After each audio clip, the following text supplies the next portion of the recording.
Chapter 131. I'm here to keep my promise. The southern domain was in an uproar. 8 columns of blood rose toward the heavens, sending ripples throughout the sky above.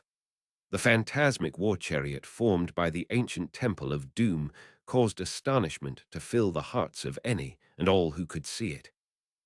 At the same time, Meng Hao stepped foot into the blood immortal legacy zone. When his foot touched onto the platform outside the 6th matrix, a tremor ran through the entire world, and a shocking rumble filled the air. The platform continued to shake. All of the spell matrices started to radiate light, and a roiling mist began to fill the surroundings. Countless beams of greenish light shot up from the sacrificial altar, swirling around and then shooting toward Meng Hao. The glittering beams seemed to be filled with excitement and hope as they waited for Meng Hao to select one of them to be his blood divinity. Some of the greenish beams emitted auras that seemed to be even more powerful than the blood dragon or the blood sprite. Even more hard to describe was how the spiritual energy of this place surged toward Meng Hao as he breathed in. It entered his body, causing his cultivation base to begin to rotate. With every breath he took, his body grew stronger. Wind and clouds surged, and the entire legacy zone trembled. Thunderous roars sounded out everywhere. A strange feeling rose up within Meng Hao. It seemed as if the blood immortal legacy was calling out to him. The spell matrix, the platform, the aura, everything seemed different than from before. Of course, the people the outside world in the southern domain couldn't see any of this. What was happening inside was now cut off from them. Not even the slightest image was visible. The only person who could see anything was Li Dai. Having charged through the 7th matrix, he now stood on the platform beyond it. His face was grim, and his eyes shone with an intense light. He glared back at Meng Hao standing on the platform outside the 6th matrix. Next to him was the 3,000-meter-long blood dragon possessed by the Li clan patriarch. It too was looking at Meng Hao, its eyes radiating both intense, jealously, as well as a complex, hard-to-describe expression. So the legacy belongs to him. Li Dai raised his head up and let out a hearty laugh. There's nothing I love in life more than stealing away the rightful legacies of others. What a wonderful feeling. His laughter rang out as he stepped forward into the 8th matrix.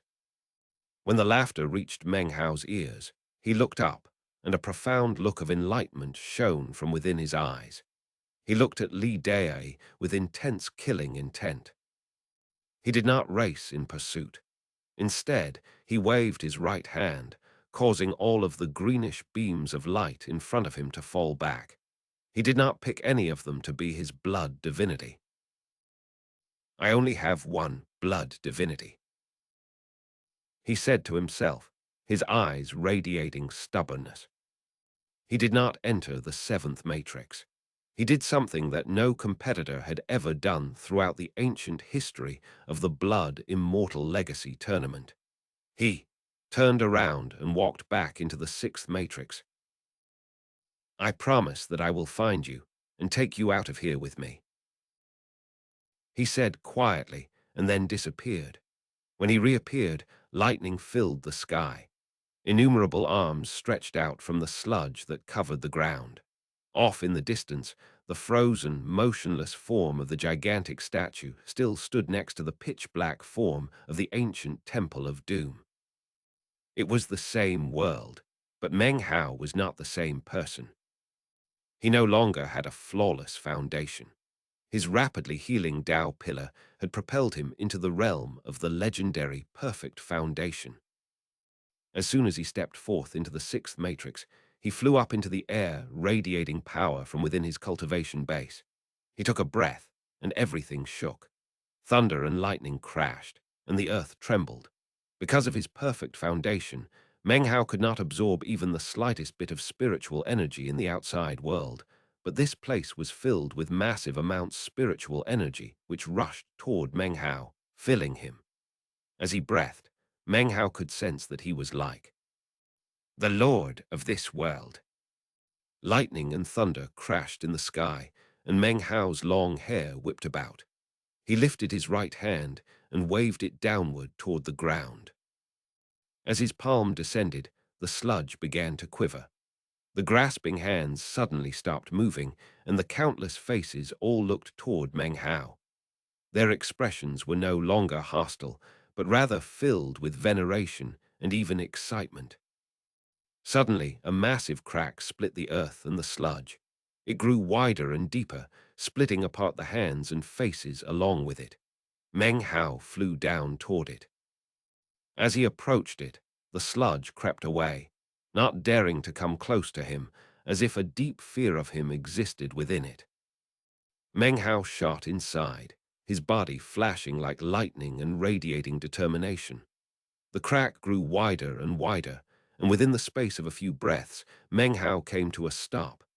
Even as the crack grew larger, he saw it there, deep within a body. It was not 30 meters long. It was the mastiff, but only the size of a palm. Its eyes were closed, and patches of fur were visible through the sludge that covered its body. Its fur wasn't red, but deathly gray. It was no longer fierce and savage, and the cute, furry puppy it had once been now existed only in Meng Hao's eternal memories. He thought about how, as it grew up, it would run in circles around his feet, letting out playful yipping sounds, its fur rippling. Many images unfolded in Meng Hao's mind. He thought of how he and the mastiff had rushed together head-on into battle in the third matrix. He thought about how it had happily run back and forth around him in the desert of the fourth matrix. He thought about how the poison flare-up had reduced him to little more than a mortal in the fifth matrix, and how the mastiff had protected him regardless of everything. He thought about how after every battle it would crawl back to him, lick his hand, and lay next to him, watching over him vigilantly. He had tried to make it leave, but it chose to stay. In the end, in the sixth matrix, it had chosen to help its master escape, even at the cost of its own life. The last thing Meng Hao remembered was watching as the myriad of grasping hands pulled it away from him, not even giving it a chance to lick his hand. I do not permit you to die here. You're not allowed to close your eyes. Meng Hao's eyes were filled with veins of blood. One of his hands came to rest on the mastiff's tiny body. The other lifted up toward the sky. The power of his cultivation base roared to life. Everything shook as the crack in Meng Hao's Tao pillar was completely sealed up. When this happened, Meng Hao's body trembled. He felt an incredible power within him, not a power of circulation between heaven and earth. This was a power of circulation in which he formed his own heaven and earth. In this instant, he was not absorbing the surrounding spiritual energy. He was plundering it. From this moment on, the spiritual energy of heaven and earth could only enter his body. It couldn't circulate back. He was like a wound in heaven and earth that could never be healed. The spiritual energy lost to him would never be returned. His eyes glowed with a strange light, and his hair whipped around his head. His aura grew more and more powerful, and a golden light emanated out from his entire body. He bit the tip of his tongue and spit out some blood. The blood descended down onto the corpse of the mastiff, but it was incapable of absorbing it. Your life was born of my blood. You grew from ignorance into spiritual consciousness. Meng Hao stretched out his hand, and the blood congealed onto his palm, forming into a blood globe, which he then pushed down onto the mastiff, forcing it to absorb into the body. At the same time, his cultivation base erupted, and he began to forcibly suck in all of the spiritual energy within the sixth matrix. Meng Hao was like a black hole, causing everything to whirl toward him at fantastic speed. Boundless spiritual energy poured into him, which he then transferred into the body of the mastiff. Time passed. The sludge covering the ground was beginning to dry up, and the arms and faces were beginning to crumble. Even the lightning had disintegrated into power, which Meng Hao then absorbed. The sky grew dim, and cracks spread out across it. Off in the distance, the statue began to fall to pieces. The ancient temple of doom began to grow blurry and eventually faded away. The entire world grew deathly still. Only Meng Hao and the Mastiff remained. Its body twitched. It seemed to be struggling to open its eyes. It could sense the aura of its master. Slowly, it opened its eyes and looked at Meng Hao. Boom! The entire sixth matrix began to fall apart. Meng Hao pulled back his hand. The Mastiff's body trembled, but its eyes were filled with the fire of life. As the world crumbled around them, it slowly rose to its feet. It was not a true life, so it had not truly died. It was a blood spirit, a blood divinity, and therefore could be reborn. Throughout the ancient history of the Blood Immortal Legacy Tournament, no blood divinity had ever been reborn. It was the first. The first thing it saw when it opened its eyes was its master, who had raised it from an unaware puppy into spiritual consciousness. Aroe ararai. The mastiff lifted its head up and let out a thunderous roar. Its body rapidly expanded. In the blink of an eye, it grew to 60 meters in length. Luxuriant fur grew out that was not red in color, but violet. Its fur was violet, and its stature like a small mountain. Sharp spikes grew out of its limbs, and from the top of its head protruded a long horn. Its teeth were long and sharp. All of this made the mastiff look even more fearsome and powerful than it had before. As far as this world was concerned, it was completely ferocious and bloodthirsty.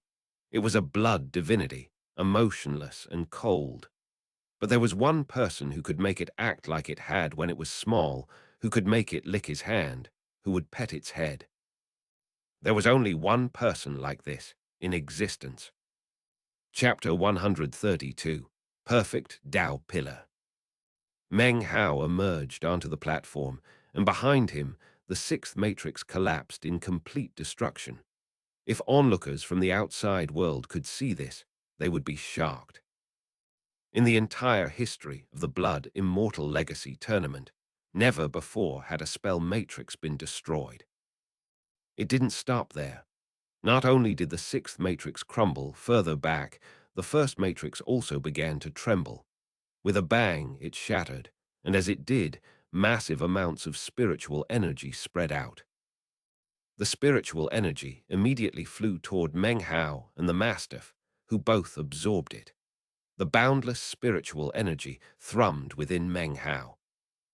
At this moment, his second Tao pillar coalesced. It was perfect, without even the slightest crack visible. A second perfect Tao pillar, Meng Hao's cultivation base soared up with explosive momentum. An intensely powerful aura emanated out from Meng Hao, and as it did, his body flashed. Behind him, the second matrix as well as the third suddenly began to collapse into pieces. It seemed as if the entire Blood Immortal Legacy Tournament would not continue past the eighth tournament. Meng Hao lifted his head and looked at the seventh matrix. His eyes radiated with killing intent as he stepped into it. The mastiff lifted its head up and roared, then turned into a beam of light and followed Meng Hao into the seventh matrix.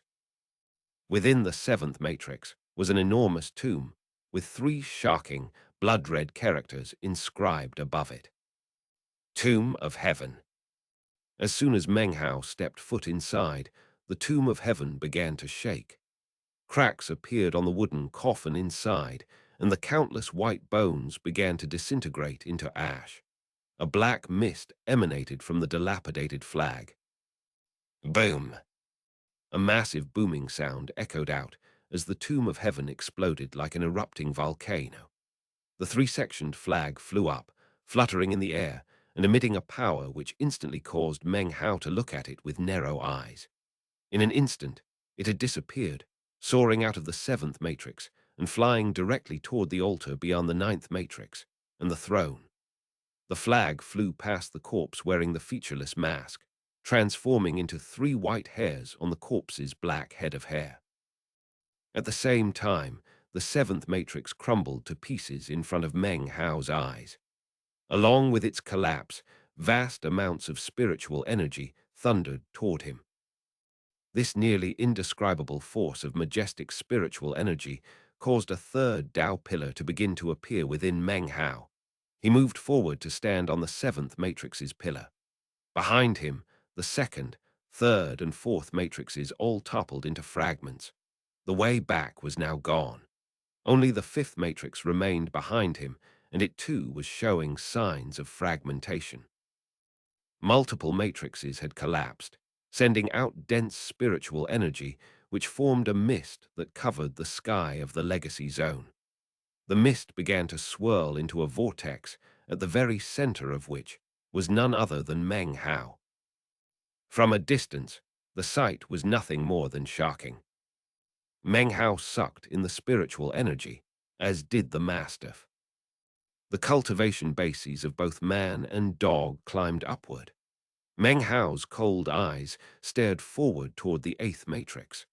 Though the figure there was blurry, it was obviously Li Dai, whose head was turned back to look at Meng Hao.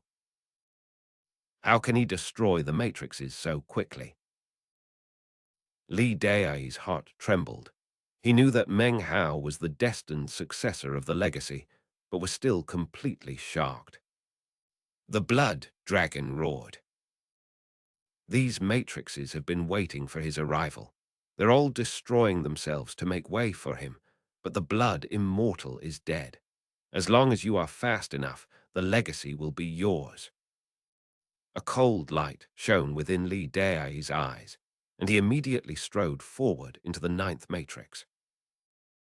Maybe the legacy belongs to you, he said. But I'm here now. I'll snatch it right out of your grasp. Seeing Li Dai and the anxious-looking blood dragon enter the ninth matrix, Meng Hao's killing intent flashed brightly. Without hesitation, he shot forward toward the eighth matrix, followed by the mastiff. As they entered, a frightening howling emerged from the abyss that was the eighth matrix. The howling was mixed and disorderly, as if countless souls were crying out at the same time with both excitement and hope. As the sound echoed out, the world of the eighth matrix began to crack and fall apart. The matrix was destroying itself, which was a mystical command left behind by the blood immortal before his death. One of his commands had been that the first person to stand before him could acquire the legacy. However, another command was if any person rejected by the heavens appeared, then the 9 matrices would collapse, transforming into spiritual energy to help him acquire the legacy. The instant the 8th matrix fell apart, majestic spiritual energy rushed toward Meng Hao and the mastiff. The mastiff lifted its head up and roared. Its cultivation base had just broken through from core formation to nascent soul. Its body grew to 300 meters in length and looked even more ferocious than before. The violet-furred mastiff lifted up its head and roared, causing everything to tremble. Its body emanated an unprecedented power, difficult to even describe. At the same time, Meng Hao's third perfect Tao pillar was more than half formed and continued to coalesce. As soon as he stepped onto the platform past the 8th matrix, the 5th matrix behind him disintegrated. There were no platforms left behind him. There were no spell matrices. There was only dense spiritual energy, forming a foggy sea that enveloped the entire interior of the legacy zone. Ahead of Meng Hao was the 9th matrix, within which was Li Dai, receiving the aid of the blood dragon. However, he hadn't emerged from it yet. Li Dai. Meng Hao's killing intent rose to the heavens. His nascent soul stage mastiff followed him as he rushed into the final matrix. The instant he entered, the platform that he had been on collapsed. However, at that same moment, Li Dai emerged out of the 9th matrix. As soon as he did, He coughed up a mouthful of blood. The blood dragon looked beleaguered. Obviously, their swift passage through the ninth matrix had come at quite a price for the blood dragon possessed by the 4,000-year-old Li clan patriarch. The fact that the destined legacy successor is here is a good thing. The spell matrix is weakened, which made it much easier to pass through. Dei, ascend the sacrificial altar. When you stand before the blood immortal, you will become the second-generation successor. The blood dragon roared, an expression of unprecedented excitement and anticipation covering its face. If Li Dei acquired the legacy, then it would be able to enter the immortal treasure and become the weapon spirit. Then he would never die. Excited laughter spilled out of Li Dei's mouth. This legacy is mine. He cried, laughing loudly, his face savage and cruel. The Li clan had paid a heavy price for this legacy, and he had been appointed to acquire it. In the past, he had truly believed in his heart that he was the person destined to receive the legacy. But then Meng Hao had appeared, and the patriarch had said what he said. Then the spell matrices had begun to collapse, without Meng Hao even striking a blow against them. Li Dei could not deny that this nameless cultivator was the true destined successor. But he refused to comply. He refused to be resigned to this truth. He would snatch the legacy for himself. I'll take your legacy and exterminate you, laughed Li Dei. I'll wrest away your destiny. He leaped forward, shooting straight toward the massive, green-colored altar. Within the ninth matrix, everything was black. There seemed to be no end to it. Buried deep below the surface of the land in this place was a skeleton. The skeleton looked up, and within its empty eyes, a burning light appeared. It seemed to be the fire of hope, piercing up through the earth until it reached Meng Hao. The legacy of the blood immortal has waited countless years for the hoped-for one to appear, murmured the skeleton softly. I hope that in the end, you can avoid treading that path of no return which my lord the immortal tread. The light in its eyes slowly faded into nothing. Its body transformed into drifting ash. With that, the ninth matrix shuddered and then split up into countless pieces. Again, massive amounts of spiritual energy poured toward Meng Hao. This in turn caused Meng Hao's third Tao pillar to appear in full. A third, perfect Tao pillar. Meng Hao had now reached the peak of the early foundation establishment stage. His spiritual sense rapidly increased, far beyond that ordinarily seen at the late foundation establishment. With one more Tao pillar, he would be at the mid-foundation establishment stage. That having been said, even though he wasn't at the mid-foundation establishment stage, his perfect foundation made him so strong that he could easily crush someone of the mid-foundation establishment. Even late foundation establishment cultivators with a cracked or fracture foundation were not his match. Once Meng Hao formed his fourth Tao pillar and reached the mid-foundation establishment stage, the only foundation establishment cultivators in the entire southern domain who would be qualified to battle him would be those who had completed the great circle of foundation establishment and were on the verge of core formation. People such as that were groomed by various sects and clans to be their most powerful disciples. Experts like that were addressed as Tao children. For the most part, they all had flawless foundations, and because of their battle prowess, cultivation bases, and various bits of good fortune, were the top experts in their stage. Yes, these were the Tao children of the southern domain. Li Dei was a Tao child of the Li clan. Wang Lihai had also been a Tao child. These were people who could outclass chosen. Within each clan and sect, there was only one Tao child per stage. The instant Meng Hao's third perfect Tao pillar appeared, he strode out onto the platform outside the ninth matrix. Off in the distance, Atop the greenish altar, sitting in the stone throne, was a corpse. It slowly lifted its head and looked at Li Dai. Its hand lifted to grasp the mask on its face. Then it began to take off the mask. This chapter was sponsored by Hiram Perez Tamio, Lucas Hillman, and Abdelkrim Wahasna. Chapter 133. Do You Dare? Once the mask came off, the corpse would hand it to the person standing in front of it. That person would be the winner of the legacy. This mask was the legacy treasure. The blood dragon next to Li Dai looked excited. It had waited for this day for 4,000 years. Once it entered the mask, it would become the weapon's spirit and would finally be able to leave this place and return to the southern domain. The legacy is mine, said Li Dai, his eyes glittering. However, it was at this exact moment that Meng Hao stepped out of the ninth matrix. When he saw what was happening, he didn't hesitate in the slightest. His body shot forward at high speed.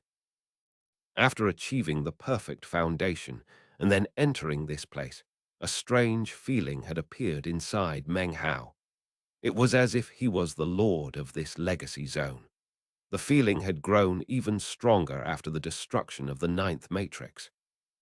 Next to him, the 300-meter-long mastiff raised its head to the sky and roared. Thanks to its incredible speed, it had arrived here even before Meng Hao. "This is my legacy," said Meng Hao, his eyes flashing. "If I feel like ignoring it, that's my business. But if you think you can just steal it away, well, that will depend on your luck." He had experience stealing legacies, and that in itself didn't make him angry. It was his opponent's tactics that pissed him off. Meng Hao's desire to slay Li Dai had reached epic heights. Utilizing the full power of his cultivation base, he strode forward, his hand flashing an incantation gesture. The lightning flag flew out, as well as 2 wooden swords, which emanating a freezing pressure. They all shot toward Li Dai. In the same moment, the corpse lifted the mask off of its face and instantly turned into drifting ash. As the ash drifted out, the hand that held the mask also dissolved. The mask floated toward Li Dai. Excitement filled Li Dai's face. His right hand lifted up to grab the mask, but the instant he touched it, his hand was shoved away by the mask itself.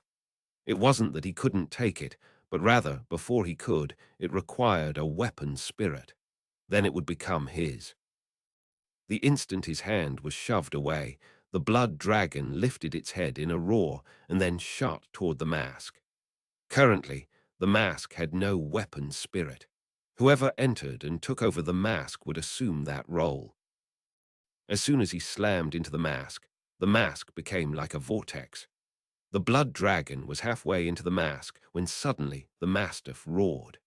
The roar created ripples in the entire area, and it sped forward.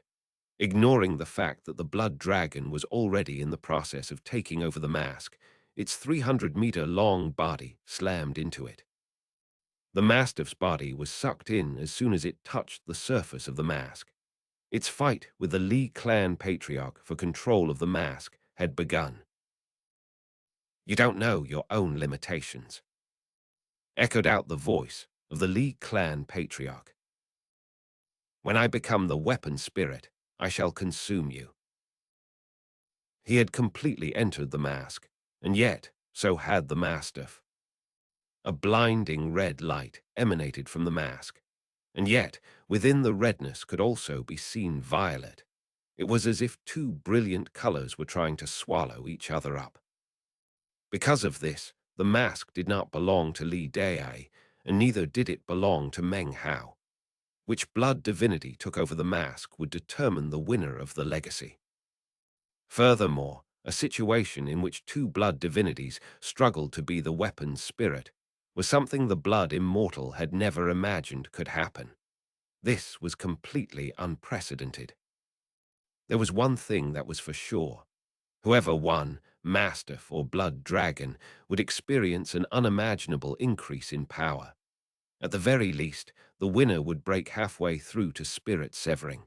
With the proper Tao enlightenment, the winner could even reach full spirit severing. It was useless to save that second-rate blood spirit. Laughed Li Dairy. It will just help me to acquire the legacy. Meng Hao approached, and their eyes locked. Now that the legacy zone was beginning to crumble, at long last the two of them were in the same world together. Meng Hao said one sentence.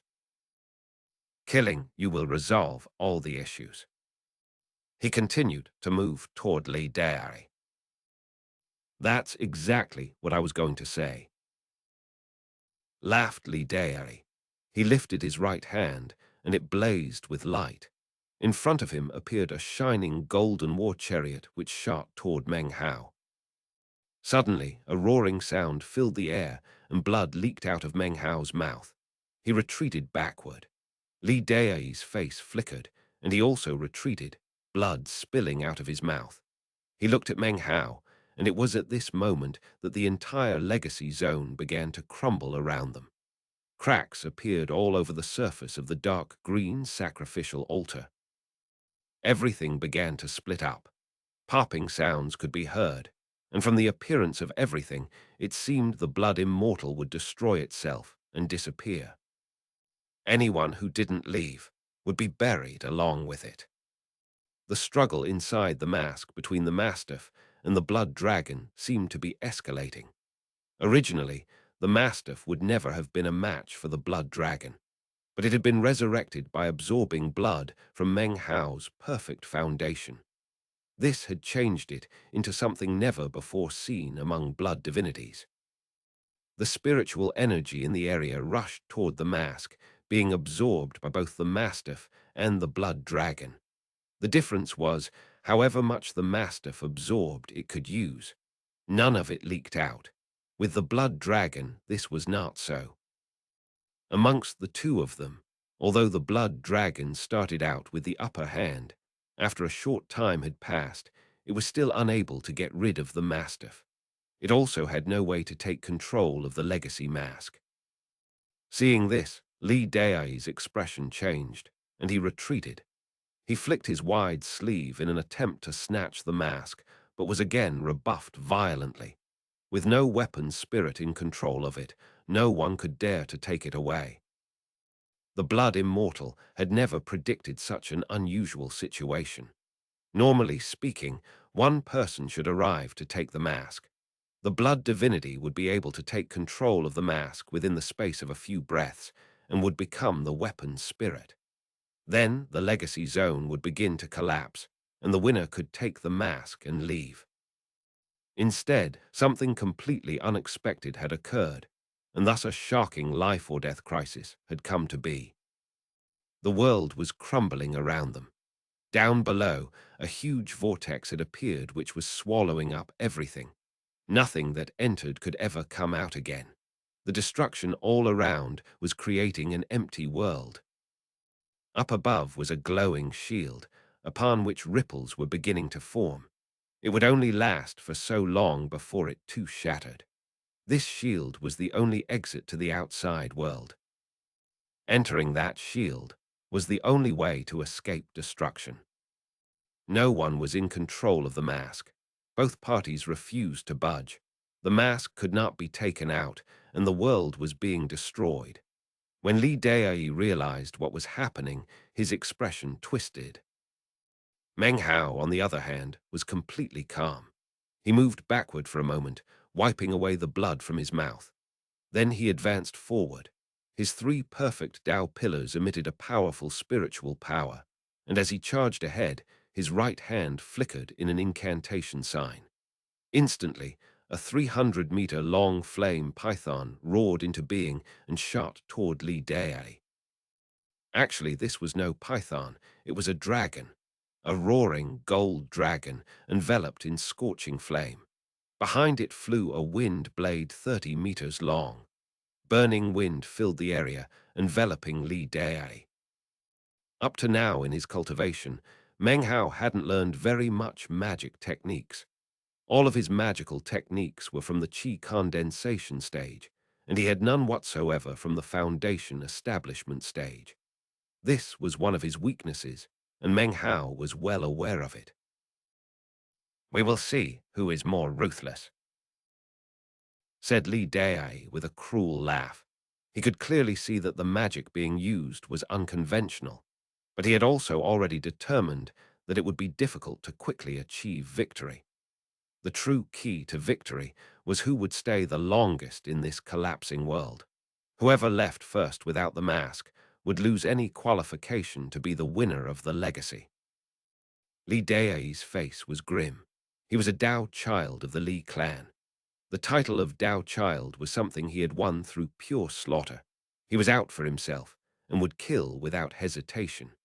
As far as stealing good fortune from others, this was something he had done before more than once.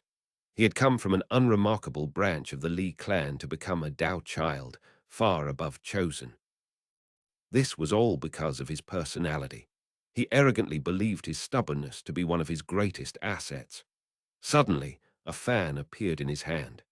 It was a fan of 4 colors, and when he waved it, the colors expanded out, slamming into Meng Hao's fire dragon and wind blade. A boom echoed out. The 4 colors swished out in 4 directions, transforming into 4 swords which stabbed toward Meng Hao. Li Dai laughed maniacally. His left hand slapped his bag of holding, and 18 black pearls appeared in his palm. He tossed them toward Meng Hao, and as they approached, they unexpectedly exploded. Distortions rippled out along with the explosion, causing the crumbling environment to fall apart even faster. "Still think you're more ruthless than me?" Li Dai's expression was one of pure insanity. The 4-colored sword and the attacking distortion bore down upon Meng Hao's lightning mist. A massive boom exploded out, and Meng Hao shot backwards several paces. His eyes were filled with a ruthless light. His right hand lifted up, and another 300-meter-long flame dragon appeared in the air and flew, not toward Li Dai, but toward the glowing door up above. "Making this place fall apart quicker isn't ruthless," he said coolly. "Destroying the exit, now that is ruthless. Do you dare to?" The flame dragon slammed directly into the glowing door, exploding. The already rippling door began to tear apart.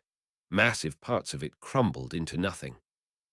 Seeing this, Li Dai, who had claimed to be incredibly ruthless, went completely wide-eyed. His heart began to pound. Chapter 134, 8th Demon Sealing Hex, 1. Now that he had engaged Li Dai in battle, Meng Hao could tell that if he had a 4th Dao pillar, then he would be able to end the fight quite quickly. Now, he desired more than ever to slay Li Dai. But Li Dai's cultivation base was at the late foundation establishment stage.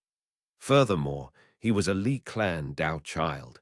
He outclassed even chosen and would be difficult to kill. More important than Li Dai was the Mastiff. So far the mask was not under the firm control of anyone. With Li Dai present, it was impossible to say when the struggle would end. And if Meng Hao wanted to aid the Mastiff, he needed to get rid of Li Dai. And his method was to destroy the exit. Below them were churning mists. The collapse of this world was increasing in speed. The vortex roared and grew larger. Soon, the dark green sacrificial altar was more than half sucked into it.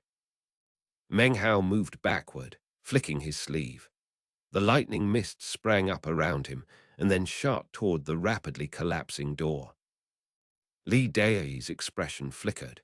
He clenched his jaw, and a cold look appeared in his eyes. He waved his right hand, and the fan flew up, shooting toward the glowing door. A booming sound filled the air as the door cracked even more under the power of the attack. After all the destruction, the only thing left of the door was a 30-meter patch, and that patch was rapidly falling apart. "There's no way you are as ruthless as me," said Li Dai. I don't believe that you'll sacrifice your life. His body flashed as he shot forward. His right hand flickered an incantation, then gestured forward. Instantly, a yellow-colored talisman appeared behind him. It shot through his body, increasing in size exponentially as it shot toward the 30-meter-wide door. Meng Hao's eye glittered coldly. He slapped his bag of holding to produce 10 whistling flying swords. They simply could not withstand the power of Meng Hao's 3 Dao pillars and immediately exploded into pieces. Amidst the reverberating boom, the 30-meter door shook violently as it disintegrated further. Now, only 6 meters were left. As for the green-colored sacrificial altar, it was almost completely sucked up by the whirling vortex. Now, the vortex began to rise up toward Meng Hao and Li Dai. The entire legacy zone was on the verge of complete annihilation.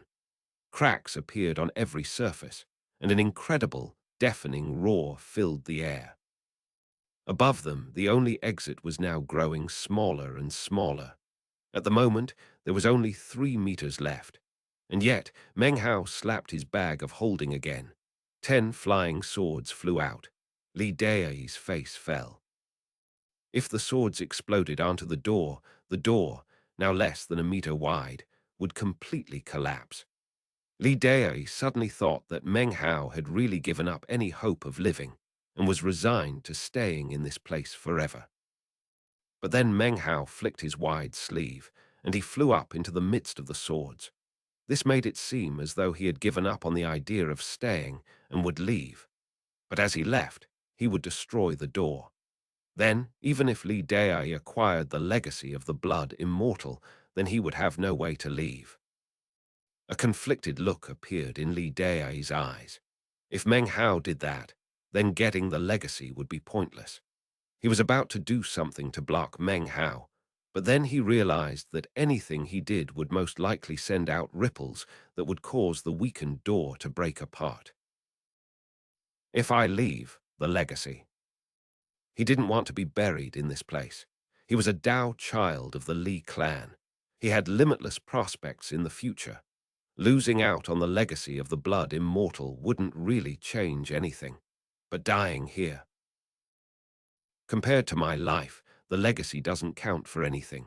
And who cares about some old patriarch? Very well. But if someone else gets the legacy, then they will be buried with it along with this place. Li Dai's eyes were red as he let out a howl. He leaped up, coughing out a mouthful of blood which splashed over him. He then transformed into a bloody shadow, which increased exponentially in size. He stretched up toward Meng Hao's flying swords, reaching them, and Meng Hao, just as they were about to explode. He passed Meng Hao, and then shot into the door. Even as he passed into the door, his right hand waved out, and 10 black pearls appeared, ready to explode, smashing the door and cutting off Meng Hao's escape route. And yet, at the same time, as his right hand was still in the process of leaving through the screen, Meng Hao took a deep breath and then released a spell that he had been preparing for some time. Demon Sealing, 8th Hex, Body Sealing. His eyes were crimson as he uttered the words. This was the first time he had ever used the mystical art he had acquired from the 8th generation Demon Sealer. After achieving intellectual enlightenment, Meng Hao had tried several times to use the spell, but had never succeeded. Then, after the deep enlightenment from the magical text in the 5th matrix of the Blood Immortal Legacy Zone, everything clicked. Using his 3 perfect Dao pillars, his fingers flickering, Meng Hao had the intense feeling that he would succeed this time. The feeling had appeared earlier in his battle with Li Dai and had continued to grow stronger. His finger fell, and the entire world shuddered. And yet, it was not actually the world that had shuddered, but Meng Hao and his finger. Tiny strands of intangible qi appeared that seemed to be somehow connected to the collapsing world. They were everywhere, blended within the spiritual energy of heaven and earth, creating ghost images of the world. It wasn't just Meng Hao and his finger that shook. In addition to the ghost images of the world, ghost images of Li Dai had also appeared. Li Dai had not passed all the way through the glowing screen, but now his body began to tremble and he stopped moving. At the same time, the three Dao pillars within Meng Hao rapidly grew dim. It seemed that as Meng Hao's technique took effect, it was using up almost all of the spiritual power he had. Meng Hao's face grew pale. He waved his right hand, and the lightning mist suddenly spread out, surrounding the 10 pearls that were just about to explode.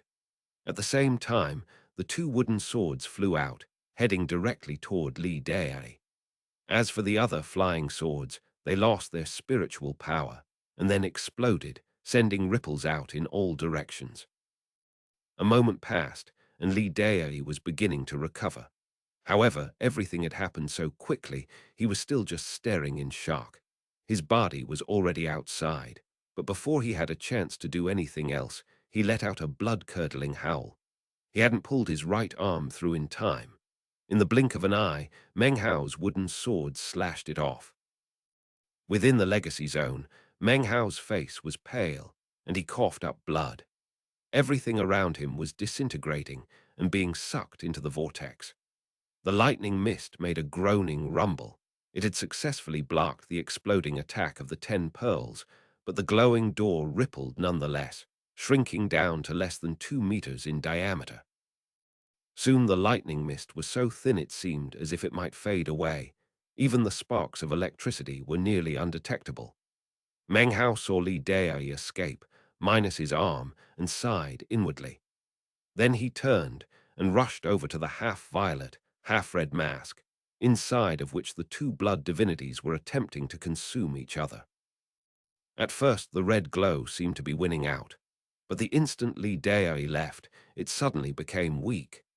Inside the mask, the Li clan patriarch trembled, his rage billowing up.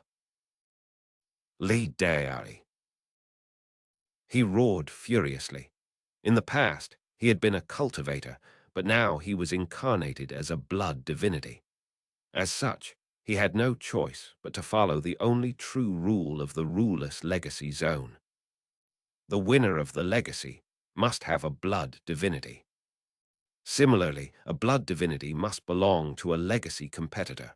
When a legacy competitor departed, the blood divinity would vanish. Only upon the competitor's return would the blood divinity reappear. However, the Li clan patriarch had already placed himself in the mask. He didn't disappear, and yet, because Li Dai had fled, he was now weakened. The glow which surrounded him began to fade. Meng Hao approached. Ignoring the disintegrating and collapsing around him, he reached out, circulating his 3 Dao pillars of his perfect foundation, causing all of the power of heaven and earth in the area to rush toward him. The spiritual energy entered his body and then flowed into the mask, merging into the mastiff. With this assistance, the mastiff's violet glow grew brighter, pressing down on the blood dragon that was the Li clan patriarch, completely cutting off his path of retreat. In that instant, the mastiff's control of the mask exceeded half, and yet it couldn't completely take it over. Still, the mask could not be taken away. The Li clan patriarch couldn't be swallowed up so easily. Despite its dangerous position, it still continued to struggle fiercely. If you're impenetrably thick-headed, then the worst thing that could happen is we will all die today. Rang out Meng Hao's voice. Everything around them rumbled thunderously, collapsing into pieces. The glowing exit door was barely more than a meter wide. If you give in and let my blood divinity take control of the legacy mask, then I won't permit him to consume all of you. Some of your spirit can remain, and eventually the day will come when you can emerge and transform back into a person. The choice is up to you. What makes you think I'll help you win? Replied the cruel voice of the Li clan patriarch. And what reason do I have to trust you? He knew the danger they faced, and also knew that refusing Meng Hao meant death, but he still didn't want to give in. You might not trust me, but you have no other options. Meng Hao's eyes gleamed. A moment passed, the space of 10 breaths. The surroundings were beginning their final descent into destruction. The vortex was only 3 meters away from Meng Hao, swallowing everything up. Above him, the exit was barely a meter wide. A helpless roar sounded out from the Li clan patriarch. This chapter was sponsored by Audiobook. 1. If you want a refresher on the 8th demon sealing hex, check out the surprisingly titled Chapter 102, 8th Demon Sealing Hex. Chapter 135, Breaching the Volcano. As Meng Hao said, the Li clan patriarch had no choice but to trust him. If he didn't, he would inevitably die. Trust Meng Hao, and he had a chance at life. If he didn't trust Meng Hao, and Meng Hao left, he would have no chance whatsoever at a continued existence. Even as Meng Hao spoke, the Li clan patriarch knew that his only choice was to stop resisting and allow the mastiff to consume him and take control of the mask. The mask flew into Meng Hao's hand. He grabbed it and then shot out through the rapidly shrinking exit. As he flew out, a booming rang out as the legacy zone was completely swallowed up by the vortex, gone forever. In the volcano, Meng Hao shot through the air in a beam of light, the blood lake and the altar trembling around him. The massive stone head collapsed into fragments that sank into the lake. Within an instant, the lake itself had dried up. The only thing left was a crater in the ground, as if all of it had been a mere illusion. Even as the lake dried up, thunderous booms could be heard from overhead. Meng Hao lifted his head to look at the sky above the volcano. Thunder and lightning filled the air like silver dragons. They formed an enormous mass, as if they desired to smash downward, but instead were blocked by a blood-red glow. The blood-red glow seemed alive, as if it wished to do battle with the heavens. It was so far away that Meng couldn't see it, but what he could see was that the glowing shield at the mouth of the volcano was disappearing. All this strange celestial phenomena will definitely attract attention. I can't stay here. Gripping the mask in hand, he shot toward Chu Yuyan, at the same time sending some spiritual sense into the mask. It had been completely taken over by the mastiff, who was now the weapon spirit. Having completely swallowed up the possessed blood dragon, the mastiff was now in a state of hibernation. The Li family patriarch's cultivation base was incredibly powerful, thanks to his initial incredible strength, added to which was the power of the blood dragon he had possessed. Even though the mastiff, also a blood divinity, could consume him, he would need quite some time to fully absorb him. Meng Hao had no idea how long it would be before it awoke from hibernation. However, he could only imagine what it would be like when it woke up and emerged. It no doubt would have incredible power, which of course would be of immense help to Meng Hao. It was asleep for now, but belonged to Meng Hao. The mask, too, completely belonged to Meng Hao. Meng Hao's heart thumped, filled with anticipation. However, because the mastiff was sleeping, he was temporarily incapable of using the mask. How long will it sleep? Meng Hao took a deep breath. Deep within the mask, he also saw a tiny shred of the Li clan patriarch's spiritual consciousness. It was very weak, as if Meng Hao could exterminate it with the slightest thought. He considered for a moment, and then decided not to blot it out. Deep within the mask, he also saw a blood-colored book of scriptures. Next to the blood-colored book of scriptures was a flag with 3 streamers. After a moment's examination, Meng Hao recalled his spiritual sense and placed the mask into his bag of the cosmos. He landed next to unconscious Chu Yuyan, who was wrapped up in the black net. Meng Hao looked thoughtful as he glanced up at the thunder and lightning outside the volcano. The bloody glow and the glow of the lightning interlocked within the sky. Determination filled his face. I can't stay here. I've got to get away. The tribulation lightning is here for me, but it's provoked a response from the blood, immortal's sacrificial altar. He flicked his wide sleeve to scoop up Chu Yuyan. Using the incredible power of his perfect foundation's spiritual sense, he examined the surroundings. He let out a cold harumph. In various cracks and fissures in the area, Chu Yuyan had hidden quite a few complete minor pills. He collected them together, then flew up and out of the volcano. This was the first time in half a year that he had been able to leave this place. Now that he was able to, his heart filled with anticipation regarding the future. But the anticipation on his face quickly turned into shock. As he gazed off into the distance, he could clearly see a massive, ancient temple that had the appearance of a war chariot, currently in the midst of bombarding the heavens. Surrounding it were a myriad of figures emitting a shocking aura, locked in combat with the lightning from the heavens. The tribulation lightning was shocking to the extreme. Even one bolt of it was enough to cause Meng Hao to fill with a feeling of dread that caused his pupils to shrink. So, this is the tribulation lightning sent after me. His heart trembled. He could only imagine what would have happened inside the volcano if he hadn't entered the legacy zone after consuming the perfect foundation pill. The tribulation lightning had attempted to break open the blood immortal's legacy zone, and in doing so had provoked the legacy, which sent the ancient temple of doom into war. Had he faced it alone with his perfect foundation, he would have been completely destroyed. Breathing deeply, Meng Hao shot away as fast as possible, grasping Chu Yuyan in tow. His scalp was numb, and he felt incredibly anxious. This was because he had noticed that the blood-red glow was beginning to fade, and the image of the ancient temple of doom was growing indistinct. Thankfully, the tribulation lightning was also beginning to disperse. There seemed to be only one Vali left, and then it would be gone.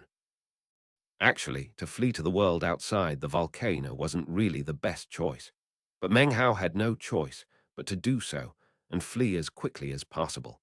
He knew that the tribulation from the heavens would attract widespread notice. Surely there were already many people in the surrounding areas. As soon as the heavenly tribulation ceased, the area would be crawling with cultivators. Under those circumstances, it would be very difficult to escape. Only if he made his move now would he be able to take advantage of the chaos. Exactly as Meng Hao had suspected, the surrounding area was already filled with nearly 1,000 cultivators who had been attracted to the area by the tribulation from the heavens. Of course, none of them dared to enter the area, instead choosing to watch from a distance. Now that the tribulation was fading, their eyes began to glitter. It wasn't clear who went first. In an instant, all of them flew forward from all directions, filling the tribulation zone. Meng Hao was fleeing as fast as possible. He suddenly frowned, his eyes flashing. He stopped in his tracks, muttering to himself for the space of a few breaths. Then his eyes filled with determination. If I keep going, I'll definitely run into some cultivators. Their first reaction will be to doubt me. If I don't continue flying in this direction, then I can do this. He turned around. Instead of flying toward the border of the tribulation area, he headed directly toward its center. This was opposite of his original direction. He didn't fly quickly, however, and as for Chu Yuyan, he had long since deposited her into the bag of the cosmos. It was not a bag of holding, after all, and its insides were an entire world. It was capable of temporarily holding a living person inside. Meng Hao flew along, carefully observing his surroundings. After about the space of about 10 breaths, his expression flickered. Ahead of him had suddenly appeared a group of about 10 cultivators. Like prismatic beams of light, they shot through the air toward him. The group of 10 split up. 3 or 4 of them shot forward at top speed, their gazes fixed upon Meng Hao. Their gazes immediately passed over him. He gave off the impression that he was doing exactly what they were, searching the tribulation zone. Currently, his eyes were fixed on the ground, not looking up toward them. Were it the opposite, they would have moved to bar his way. It was at this exact moment that the temple of ancient doom completely disappeared. As the bloody red glow faded away, the thunder and clouds also began to break apart. But there was one lightning bolt that did not seem willing to abandon its mission. Even as everything disappeared around it, it shot down from the sky, directly toward Meng Hao. As it descended, it was clearly fading. However, it was still incredibly fast. It would without doubt fall onto Meng Hao. When it landed on him, regardless of how minor the injuries, it would most definitely arouse the notice of the surrounding cultivators. If they started to make speculations, then Meng Hao would definitely be in danger. At the moment, the 10 or so cultivators were gaping in shock as the lightning bolt approached from the distance. They immediately began to retreat. At this critical juncture, Meng Hao's mind was spinning. He suddenly let out a hearty laugh. Instead of retreating, he rushed forward. In a loud voice, he said, "So, there are some tribulation lightning aftershocks. Finally, I, Wang, get some good fortune from the heavens for me." Continuing to laugh, he charged onward. He waved his right hand, and instantly the lightning mist appeared around him. Amidst the shocked gazes of the surrounding cultivators, he shot directly toward the tribulation lightning bolt. Is this guy crazy? He called himself Wang. Maybe he's from the Wang clan. From their perspective, rather than seeing the tribulation lightning seek out Meng Hao, they saw him rushing toward it. And this was exactly what Meng Hao wanted. Boom! A massive explosion radiated outward. The tribulation lightning slammed into the lightning mist surrounding Meng Hao. A rumbling roar rose up, and Meng Hao's body trembled. He coughed up a mouthful of blood, and within him, his 3 Tao pillars narrowly escaped being destroyed. This was only one tribulation lightning bolt that had been weakened by who knew how much. Furthermore, it had grown more and more weak as it descended down. Thankfully, it had occurred in this way. Meng Hao knew in his heart that he had gotten lucky. Without the blood, immortal sacrificial altar, and without the temple of ancient doom, the moment he had achieved perfection, he would have perished. As the tribulation lightning dissipated from Meng Hao's body, it turned into innumerable arcs of electricity, which were then absorbed by his lightning mist. It seemed the lightning flag had also been damaged by the tribulation lightning. However, it was now able to reinforce itself. The lightning glow increased in intensity, as if it had undergone some sort of baptism. This left Meng Hao shocked, but he still managed to let out a loud laugh. "I didn't come here in vain, after all," he said, flicking his sleeve and laughing. "With the help of the tribulation lightning, my magical treasure has become complete. Excellent, excellent." With that, he shot forward, looking for all appearances as if he were seeking more tribulation lightning. Ah, this guy is refining treasures. Refining treasures with tribulation lightning. This Wang fellow is really daring. You were only looking at the treasure refining. You weren't looking at him. When the tribulation lightning hit him, it was like a baptism. For people who practice lightning-type cultivation, this kind of thing is extremely beneficial. The 10 cultivators charged onward, looking for more signs of tribulation, lightning aftershocks. This chapter was sponsored by AM. Chapter 136, Joe Dare. Meng Hao's expression was the same as ever as the 10 cultivators passed him up. He continued to fly onward, although not as quickly. Soon, the other cultivators were much further past him. His eyes flickered slightly. He didn't leave, but continued to follow them, looking exactly as if he were seeking the source of the heavenly tribulation, and like the rest of the others, more tribulation lightning.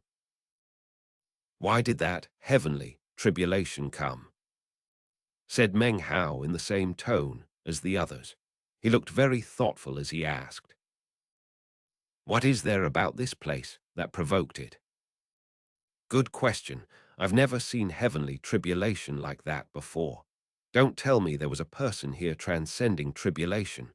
No one has done that since ancient times, although you can read about it in the ancient records. Yeah, it's really weird." It was afternoon by the time the tribulation clouds began to disperse. The midday sun shone over the land. Nearly 1,000 people were scouring the area, but couldn't find any clues. Eventually, though, they found the volcano. Before anyone could enter it, 3 beams of light appeared overhead, each of them 300 meters wide. Soon, 3 people appeared. No one could see their faces clearly as they flew directly into the mouth of the volcano. Even though the surrounding cultivators couldn't see their faces, they could sense the powerful pressure they radiated. Only late core formation cultivators in the pseudo-nascent soul stage could emit pressure like that. Within the large group of people, Meng Hao's pupils constricted. However, he didn't bat an eyelid. Moments later, the 3 people flew out from within the volcano. Their eyes swept over the crowd, which allowed everyone to see their appearances clearly. It's the Black Cloud Elders. So, it's them. They're the honor guard of the Black Civ outer sect. This place is within the area controlled by the Black Civ sect, so for them to appear is nothing out of the ordinary. Now that they're here, there's really no point for us to be here. The 3 old cultivators wore long black robes, upon which were embroidered flowery cloud shapes. After looking around, the 3 of them seemed to be lost in thought for a moment. Then, a voice rang out. "This area is sealed. Leave this place." They sat cross-legged in midair as one of the 3 produced a jade slip. He flicked his sleeve, and the jade slip transformed into a black mist which rose up into the sky. Meng Hao lowered his head with a resigned look on his face, just like the surrounding crowd, then began to disperse along with them. So, it turns out this place is close to the Black Civ sect, thought Meng Hao, looking off into the distance. Suddenly, he increased his speed, transforming into a prismatic beam and shooting away. His right hand slapped his bag of the cosmos, and a jade slip appeared in his hand. He looked at it closely. Wow, the wind, generated by that rock, blew all the way to the Black Civ sect. Suddenly, an image appeared in his mind of that day back in the Reliance sect when he had walked along with Elder Sister Sue. I wonder how Elder Sister Sue is doing. He thought. He flew along for a few more days. After a while, he suddenly frowned. Spotting a location some distance away, he landed down next to a patch of forest. His right hand slapped his bag of the cosmos, and Chu Yuyan flew out. Her face was pale, and the instant she appeared, she looked at Meng Hao with cold eyes.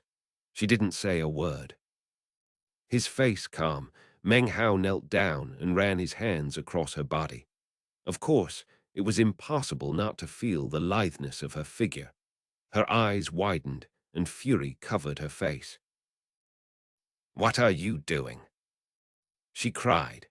But even as the words came out of her mouth, Meng Hao pulled his hand out from deep within the warmth of her robe to reveal 4 medicinal pills. "These pills belong to me," he said, tucking them away. He had long since guessed that Chu Yuyan had hidden away some of the perfect foundation minor ingredient pills that she had concocted. Seeing him take away the pills, she let out humph. Her cultivation base was now restored, but being tied up within the black net, she had no way to free herself. "As we agreed, I'm going to let you go." Meng Hao looked down at her, then waved his right hand. The black net widened and then flew off of her. "I told you I would get you out of there," and Meng Hao never goes back on his word. Almost the same instant that Meng Hao took back the black net, Chu Yuyan's eyes flashed with a strange light. Her cultivation base was back at the mid-foundation establishment stage, and now it seemed as if she were about to flash an incantation gesture. Meng Hao looked at her indifferently, as calm as ever. Her heart sank, and she said nothing for a moment. A complicated expression appeared on her face. "The enmity between us is settled," she said, gritting her teeth. "But when we meet in the future, we will still be enemies. As for everything that happened in the volcano, you can never speak of it to anyone. If you do, I will be forced to kill you." She hadn't been awake for long, and didn't know what had happened regarding the tribulation or the blood immortal legacy. But as for her feelings toward Meng Hao, they were vastly different than what she had felt when she first met him. He looked like he was still at the early foundation establishment stage, but the way he stood there so calmly filled her with a powerful dread. That dread was partly because of what she had experienced during the half-year inside the volcano. The other was because of a feeling of imminent danger which rose up from within her heart. She sensed that if she attacked at this moment, she would be doing something she would regret forever. Her cold words having been spoken, she suddenly flew up into the air, transforming into a white beam that shot off into the distance. At the moment, she wanted nothing more than to get as far away from him as possible. The events of the past half-year in the volcano were now complex memories that would never be forgotten. Meng Hao watched her beautiful, slender form slowly disappear. He also thought back to the half-year in the volcano. He thought about when her garment had been in rags, revealing her tender, snow-white skin and graceful figure. He stood there smiling slightly for a moment, before coolly saying, "If you've seen enough, you can come out now." His voice was met with only silence from the surrounding area. He lifted his right hand, and a 300-meter-long flame dragon appeared. Instantly, the entire area filled with blistering heat. "No, no, no," said an alarmed voice. "Fellow Taoist, there's no need to get excited." The voice came from the air not too far away. Suddenly, a shimmering figure appeared which then coalesced into a young man. He had a somewhat depraved look to him, and in his hand was a paper talisman. He looked nervously at Meng Hao. The flame dragon's massive head was staring directly at him, its sinister eyes glowing.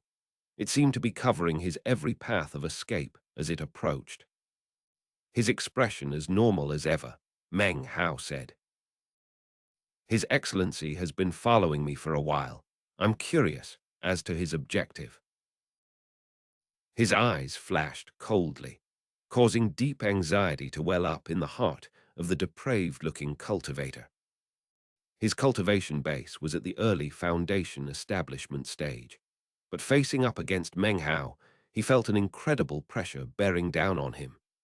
This was especially so because of the 300-meter-long fire dragon that Meng Hao had summoned. His heart shook.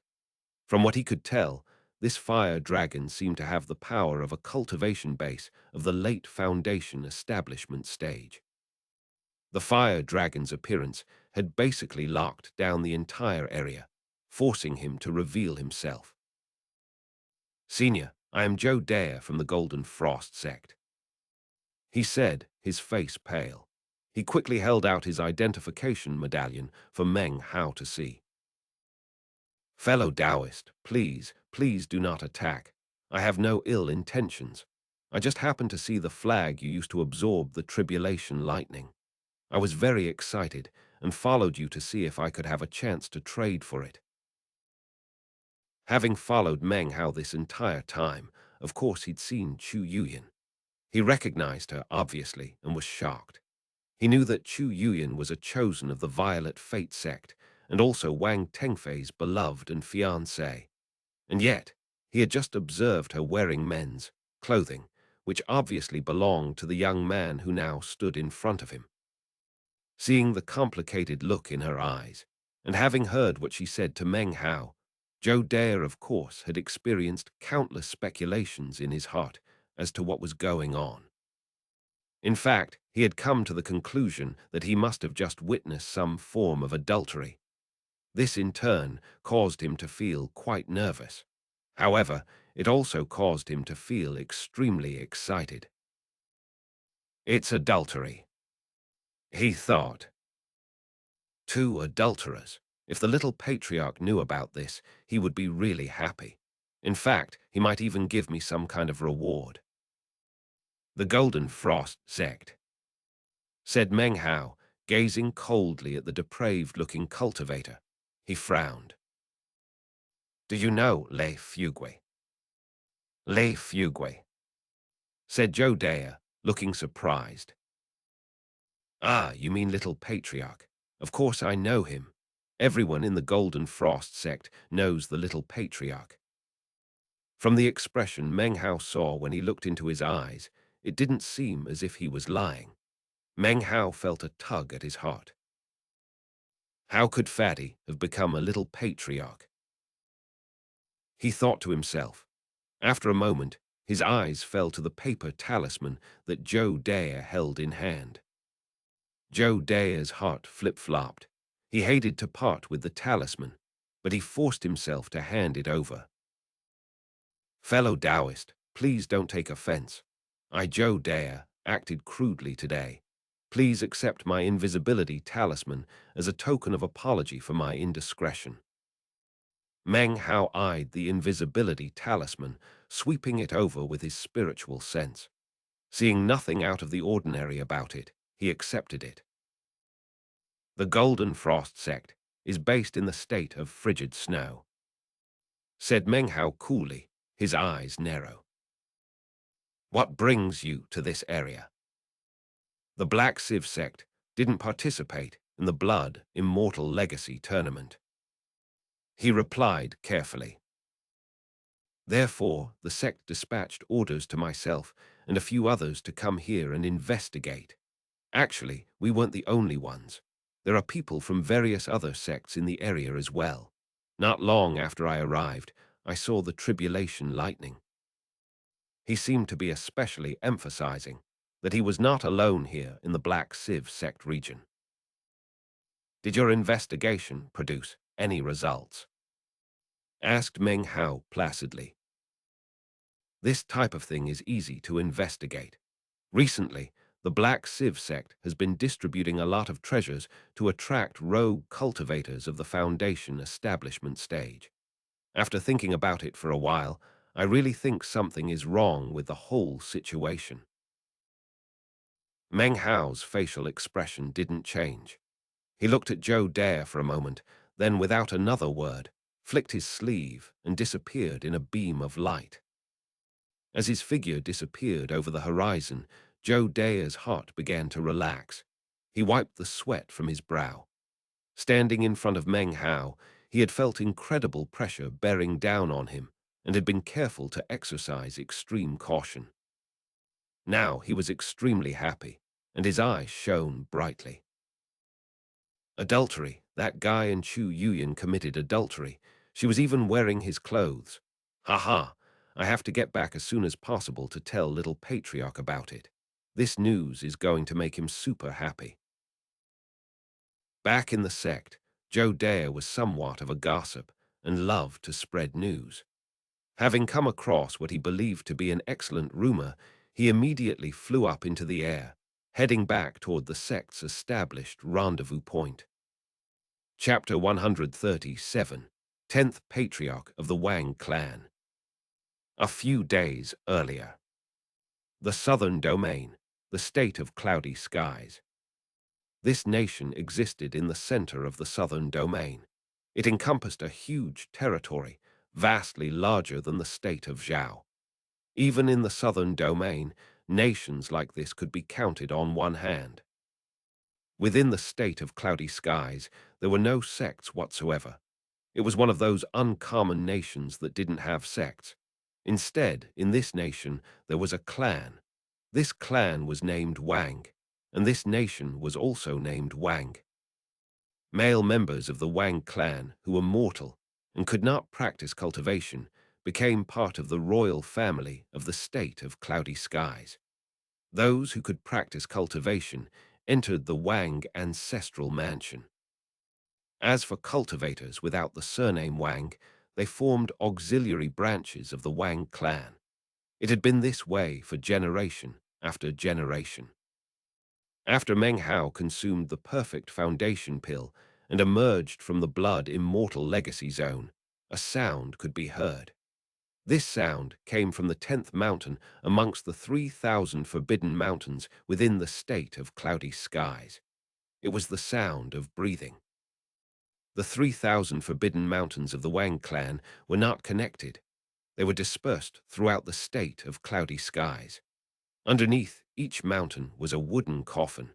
Only the most powerful members of the Wang clan could, upon death, be buried underneath one of the forbidden mountains. According to the legends, one of the Wang clan patriarchs from tens of thousands of years ago was buried in one of the forbidden mountains, although no one knew which one.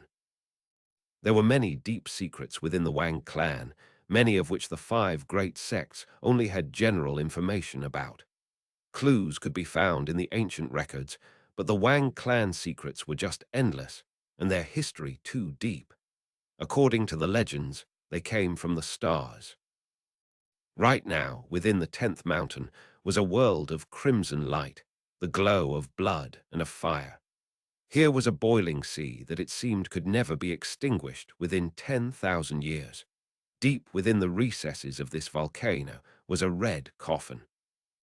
The coffin had no cover.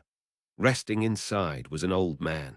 His face was covered with wrinkles, and his body was skinny and shriveled, as if he had been dead for a very, very long time. And yet, no death aura whatsoever emanated off of the corpse. In fact, his eyes slowly opened, and when they did, the peaceful sea of fire suddenly began to move. It was not burning higher. In fact, the broiling heat seemed to reduce a bit.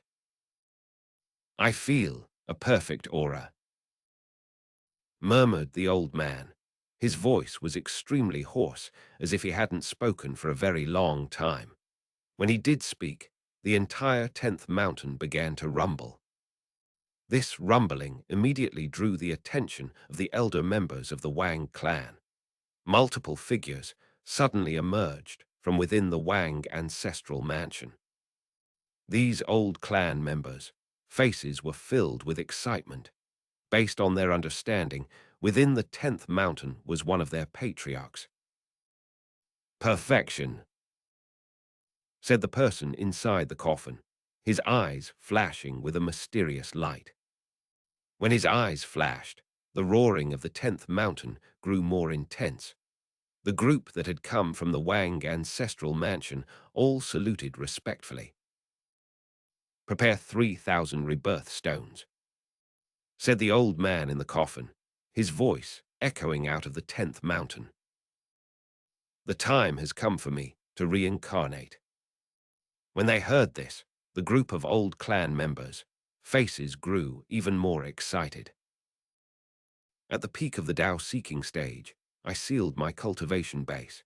At first I thought that like members of the elder generation, I could only struggle on death's door, gazing at immortality and sighing, ignorant and unable to take those final steps. I couldn't step into the stars and return to my clan members. A slight smile appeared on the shriveled face of the old man. The smile seemed to be filled with an intense, ghastly strangeness. "But now I have hope."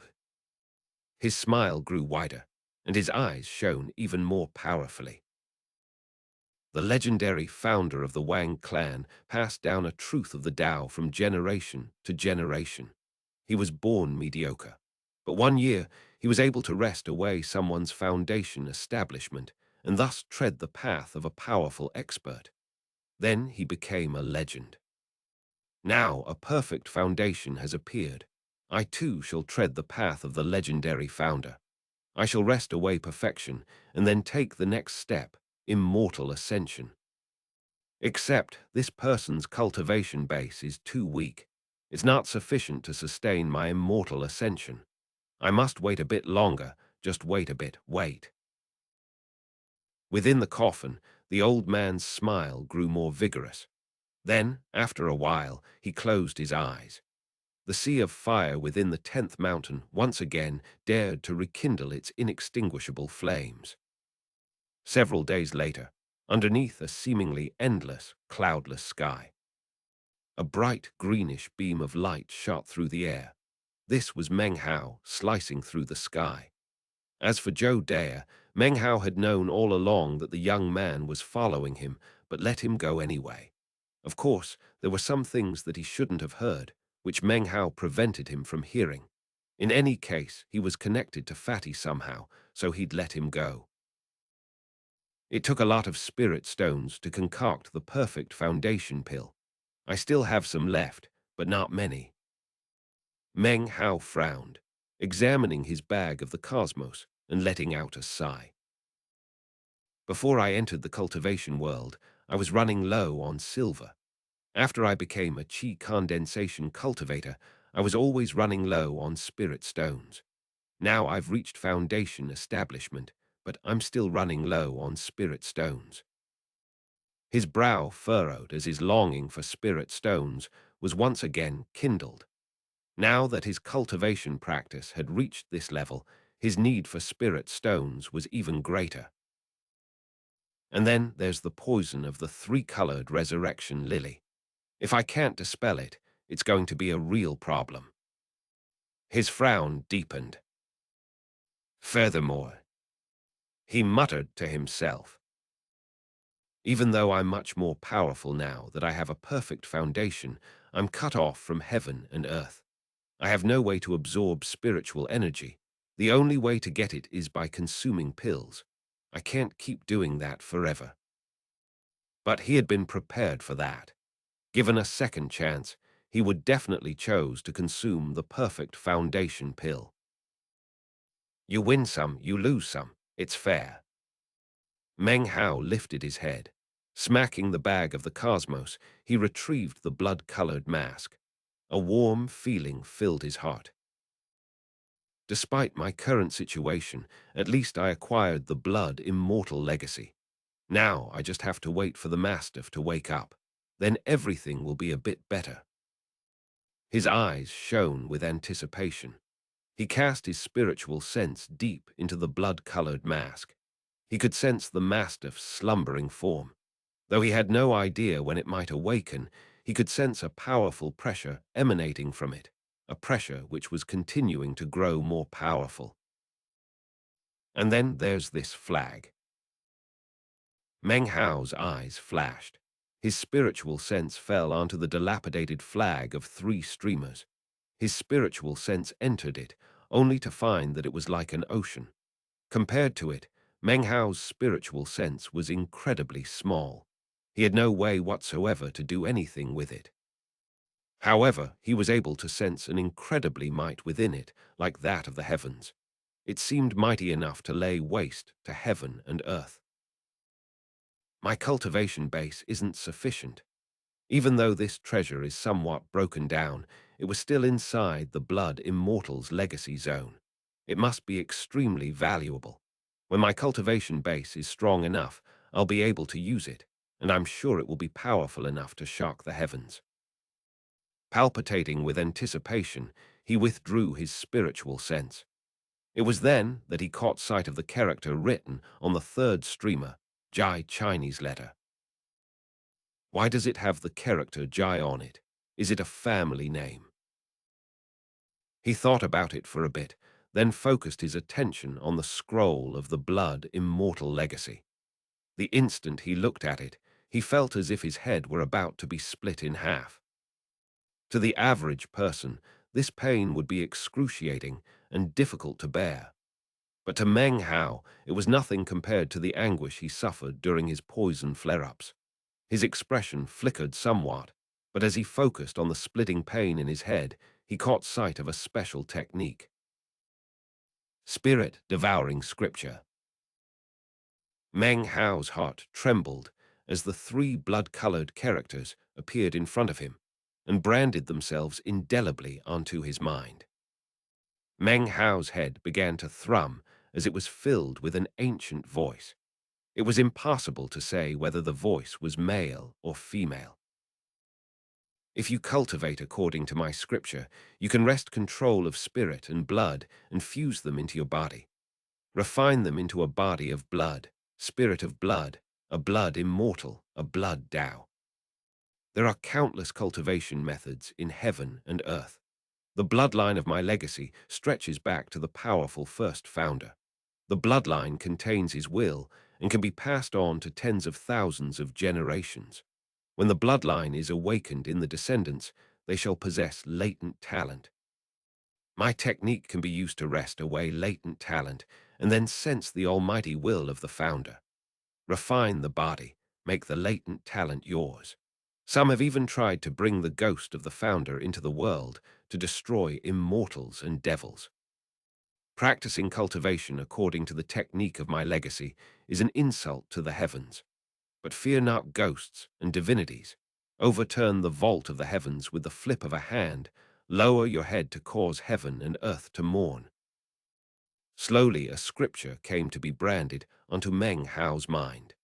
Then a vast amount of miscellaneous information about the mask poured into his head. I am the blood immortal. My whole life was spent battling the heavens. I met defeat only thrice.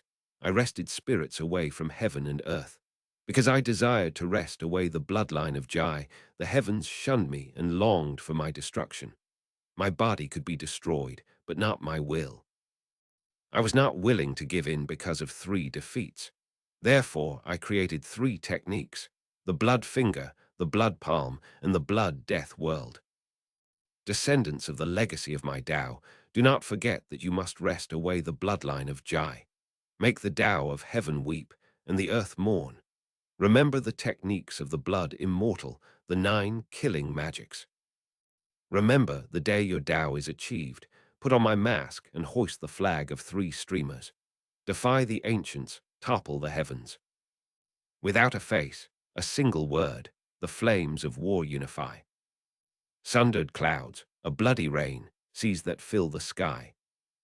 Capture the guards, advance the troops, fire consumes the towers. Forge all spirits and bloodlines into the 9 killing powers.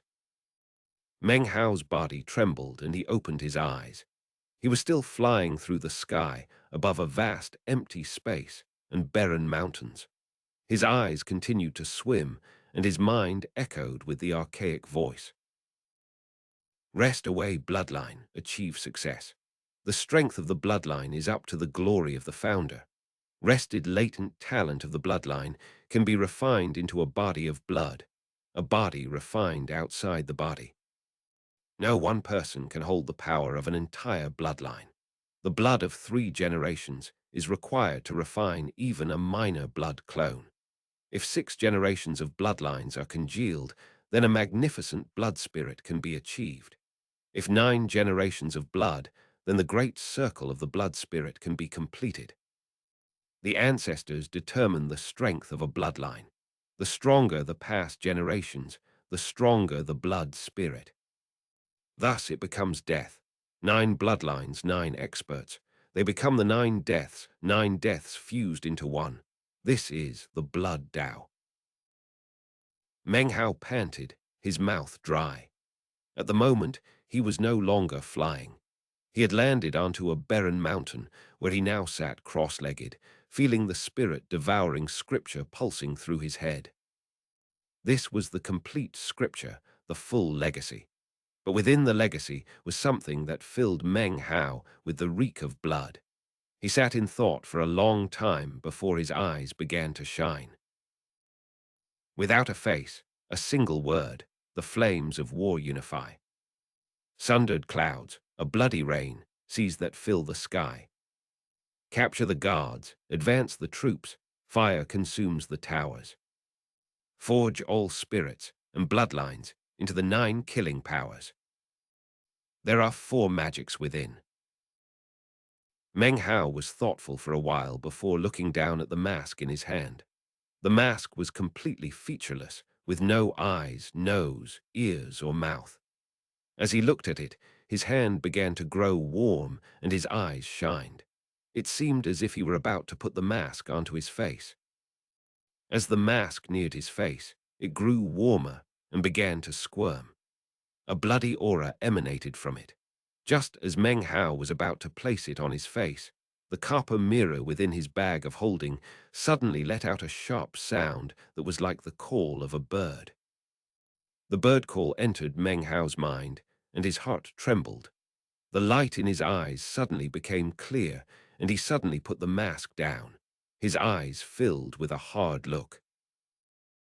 "Are you looking to die, you discarnate soul?" Thanks. This chapter was sponsored by Jonathan Murphy. Chapter 138, Good Luck Charm. As Meng Hao uttered the words, his left hand flickered in an incantation gesture. He pressed a finger onto his solar plexus, and some blood from his cultivation base seeped out of his mouth. This blood was very precious. Cultivators could only produce so much of it. But Meng Hao didn't hesitate. He wiped the cultivation blood off of his lips with a finger, then pressed the finger onto the mask. According to the spirit devouring scripture branded onto his mind, this was a simple method to take control of the mask. His finger sank inside, deep into the mask's recesses. It pushed very far back into a distant corner. There, face gloomy and uncooperative, was the Li clan patriarch. "Your will is weak," cried the Li clan patriarch shrilly. "Therefore, the mask tried to bewitch you."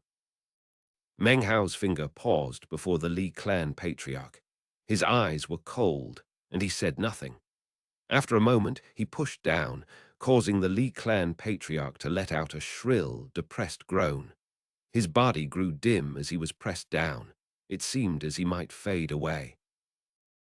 "In the outside world, I could destroy you countless times over with a single finger," roared the Li clan patriarch furiously. Filled with stubbornness, he glared out with fading eyes. Meng Hao's finger paused, then slowly moved back. But then, just when the Li clan patriarch was heaving a sigh of relief, it pushed back down onto him.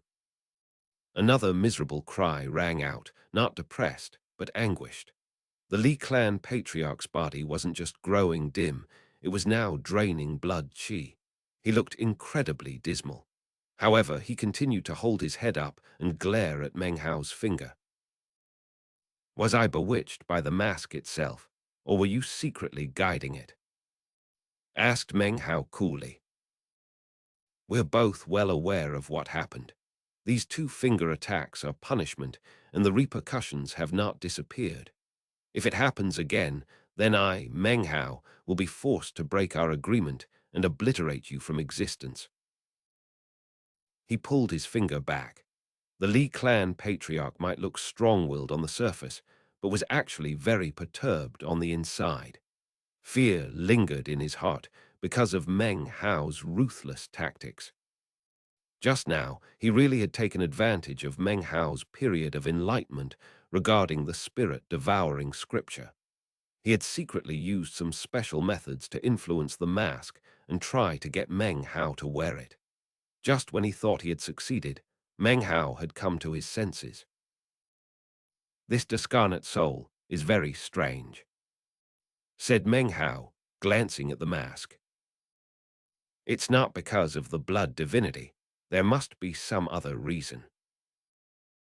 Having removed his finger, he squeezed some blood to drop onto the spirit of the Li clan patriarch.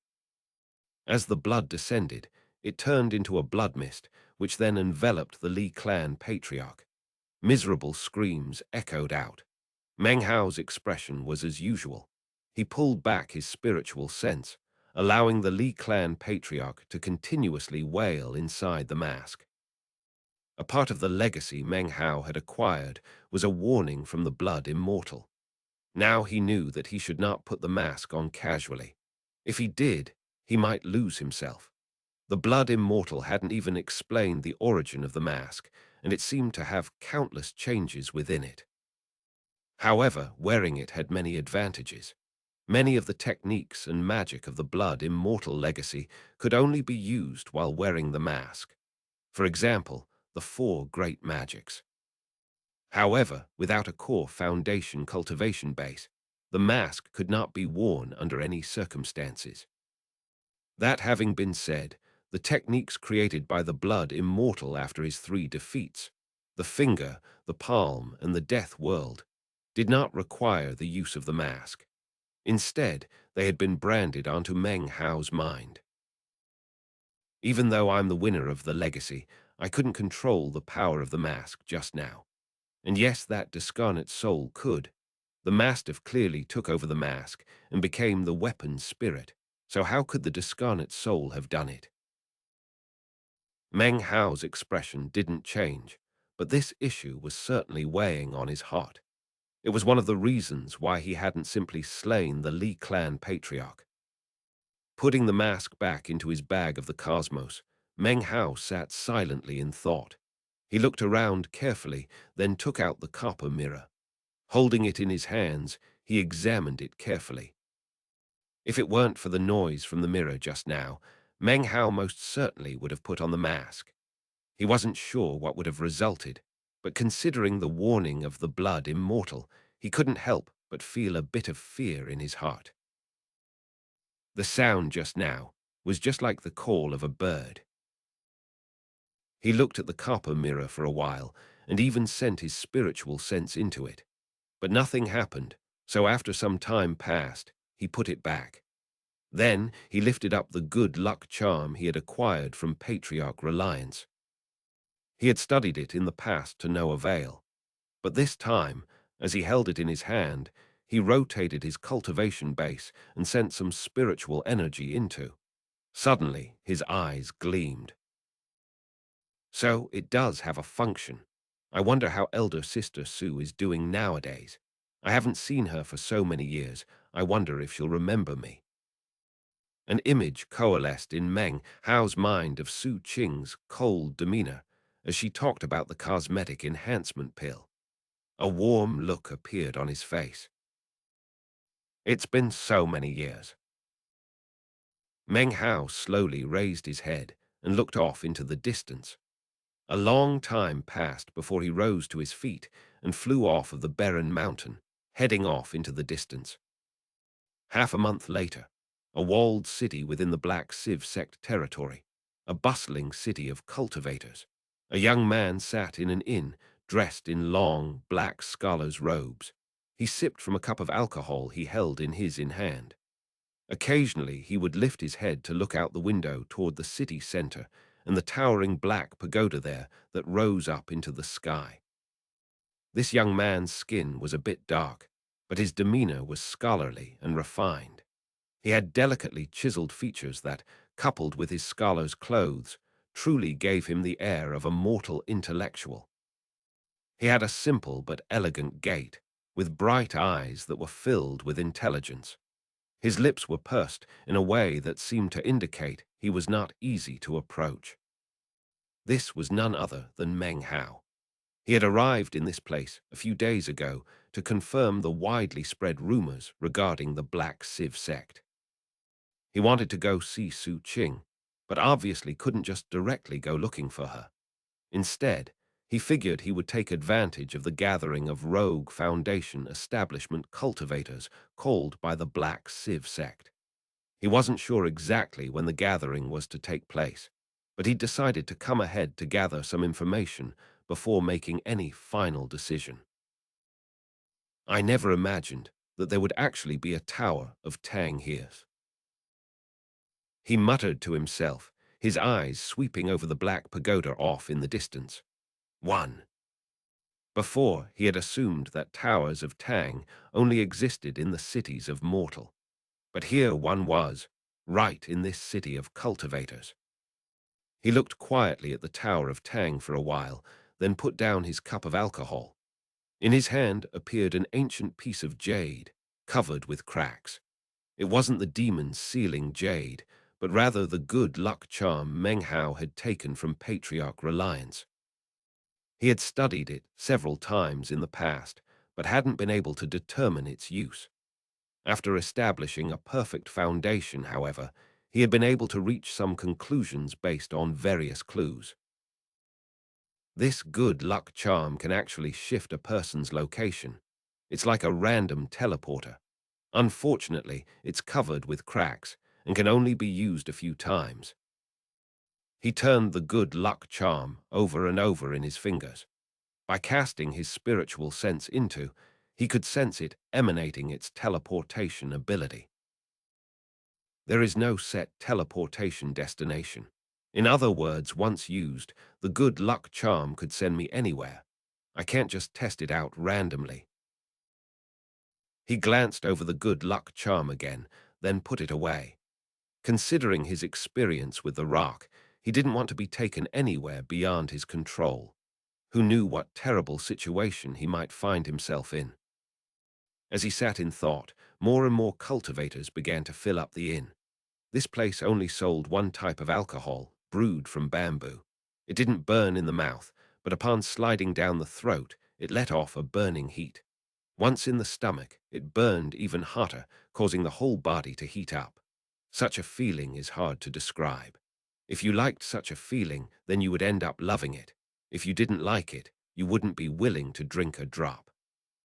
Not far from Meng Hao, a group of cultivators was conversing in low voices. Everyone, being a bit more cautious than usual. There's a lot of unfamiliar foundation establishment cultivators around lately. That's right. They're all rogue cultivators, fishes and dragons mixed together. In fact, I saw a guy a few days ago who had intense killing intent. I think he must be a savage cultivator from the Black Lands. They're all here for the reward posted by the Black Civ sect. The Black Civ sect really didn't hold anything back. They're offering Civ Earth pills. Those are one of the 5 most effective pills for the Foundation establishment stage. It's even said that Grandmaster Pill Demon from the Violet Fate sect sings its praises. No one outside of the Black Civ sect can concoct it. It's not that they can't, it's that they're not able. Each Civ Earth pill is inscribed with a talismanic seal. Regardless of person or sect, if any attempts to concoct it, they will face the threat of extermination by the Black Civ sect. From their tone, it was obvious that they coveted the Civ Earth pills. In the midst of their discussion, someone entered from outside. It was a young man wearing a black robe. His expression was ice cold, and as he stepped foot into the inn, his gaze swept the crowd before he took a seat in the corner. He produced a chip of iron about the size of a fingernail, which he fiddled with as he sat there thinking, occasionally looking around the room. Meng Hao's expression was the same as ever. He lifted his cup to his mouth and took a drink. He had been sitting there an entire day. Outside, the sun filled the sky with its glow. He had heard quite a bit about the Black Civ sect's gathering of Foundation establishment cultivators. Any one cultivator of the Foundation establishment stage could participate and receive a Civ Earth pill, regardless of background or heritage. Anyway, back to the point. What exactly is the Black Civ sect trying to accomplish? They're one of the dignified 5 great sects of the Southern Domain. Why are they gathering so many Foundation establishment cultivators? There's obviously something strange going on. To offer up Civ Earth pills shows that whatever it is, it's obviously incredibly dangerous. Brother son, your information is a bit out of date. According to the rumors that I heard, the Black Civ sect discovered the site of an ancient battlefield. They've already tried to search it a few times, but were resisted by some ancient spell. If they can get enough Foundation establishment cultivators to replace the eye of the spell, then they can break through. Obviously, it's incredibly dangerous. All of the rumors are just hearsay. Ancient battlefields are always incredibly inauspicious. No wonder the Black Civ sect is offering up Civ Earth pills. Although their voices were low and not very clear within the inn, considering Meng Hao had 3 perfect Dao pillars and could hold his own against the late Foundation establishment stage, hearing the conversation of these individuals was not difficult. A perfect foundation was a legend that had not appeared for tens of thousands of years. Once he reached the mid-foundation establishment stage, he would be a match for Tao children of the various sects and clans. That having been said, having a perfect foundation was very dangerous. This danger came when it came time to pass into core formation. During that time, the heavenly tribulation would be incredibly powerful, far more powerful than that of the foundation establishment stage. Meng Hao wasn't sure if he could pass through it. After all, if he hadn't been assisted by the blood immortal and the ancient temple of doom, then he surely would have perished under the tribulation lightning. Well, core formation tribulation is very far away. I can think about it now, but I shouldn't worry too much. Meng Hao took another drink from his glass. A warm, burning sensation filled his body. Meng Hao thought about the information from Shang Yuanzhu's turtle shell, which described the perfect foundation and the perfect gold core. I wonder, when I reach core formation, will I be able to refine a perfect gold core? What will that be like? He hesitated for a moment, then put the matter aside. However, he had decided that he would begin to gather the ingredients needed to refine a perfect gold core. Dusk was approaching, and there were few cultivators left in the inn. Meng Hao was just about to get up and leave, when suddenly his expression changed. He turned his head, looking further back into the inn. There in the corner was the black-robed young man. He was no longer frowning, but instead was staring coldly at Meng Hao. A killing aura slowly emanated from him, surrounding him and transforming into what seemed like a mountain of corpses and a sea of blood. "You have something I need," he said coldly, his eyes fixed on Meng Hao. "1. If you're interested in previous appearances of the Tower of Tang, check out Chapter 1. Scholar Meng Hao and Chapter 59. Unable to see Chang'an. Chapter 139. Thunderclap Leaf."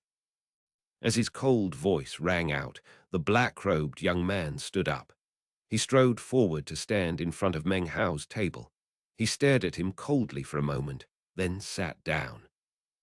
Meng Hao's expression was calm as he looked at the young man. He said nothing, instead raising the cup and taking another drink. "You have a thunderclap leaf," said the black-robed young man, looking at Meng Hao one. He lifted his right hand, revealing a chip of iron laying on his palm. It glinted and emitted a blackish-green glow. "This is not ordinary iron," he continued coolly, his bearing insufferably proud. "This is a treasure of wood iron, birthed at the moment a tree was struck by lightning. It is especially sensitive to lightning-based medicinal materials, such as the thunderclap leaf. So, do you want to trade your thunderclap leaf?"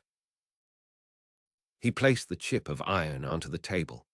The movement seemed ordinary, but as his hand moved, a glow burst out from his palm, which transformed into an arc of electricity that expanded out. The young man was at the mid-foundation establishment stage. As the arc of electricity spread out, his cultivation base enveloped the area, including Meng Hao. Killing intent slowly roiled out of him. It seemed as if Meng Hao were to even say half of the word. "No." The young man would attack. His eyes glowed with coldness. "Screw off," said Meng Hao indifferently, taking a sip of alcohol. The instant he said this, the black-robed young man frowned. "I haven't left the Black Lands for quite a few years. It seems people in the outside world have gotten really arrogant." A cold smile twisted the corners of his mouth as he slowly began to lift up his right hand. Meng Hao raised his head and looked at him. As soon Meng Hao's eye met the young man's entire body began to tremble. The hand which he had begun to lift up instantly stopped moving. He didn't dare to lift it any further. His heart began to beat quickly. Meng Hao's eyes were like two sharp swords which pierced his own. His heart thundered and his head roared. His spiritual sense seemed unstable, and an icy coldness seemed to grow within him, causing cold sweat to cover his body. No killing intent radiated from his eyes. Instead, it was replaced by astonishment. The pressure exuded by Meng Hao had caused the black-robed youth's body to instantly become stiff. All of this was caused by a mere look from Meng Hao. This young man was not a cultivator of the state of clear skies, but rather a savage cultivator from the Black Lands. To him, bloody life-and-death battles were commonplace, so he had a sort of intuition when it came to matters of life and death. In this instant, he had a strong feeling that the person in front of him was not a cultivator at the early foundation establishment stage, but some savage spirit who could swallow him whole. The intense coldness multiplied, and cold sweat dripped down his forehead. His heart beat rapidly, and he even felt as if his cultivation base were being suppressed. His face fell, and he didn't dare to move. The entire time, Meng Hao looked completely calm. Even though the person in front of him had emitted a killing aura and was at the mid-foundation establishment stage, it wouldn't take very long to slay him.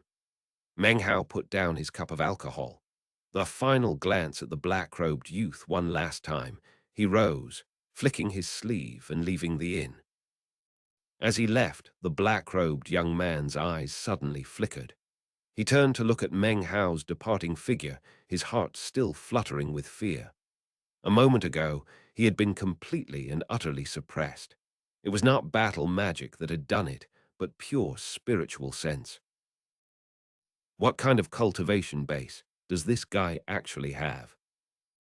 Thought the black-robed youth, his face flickering.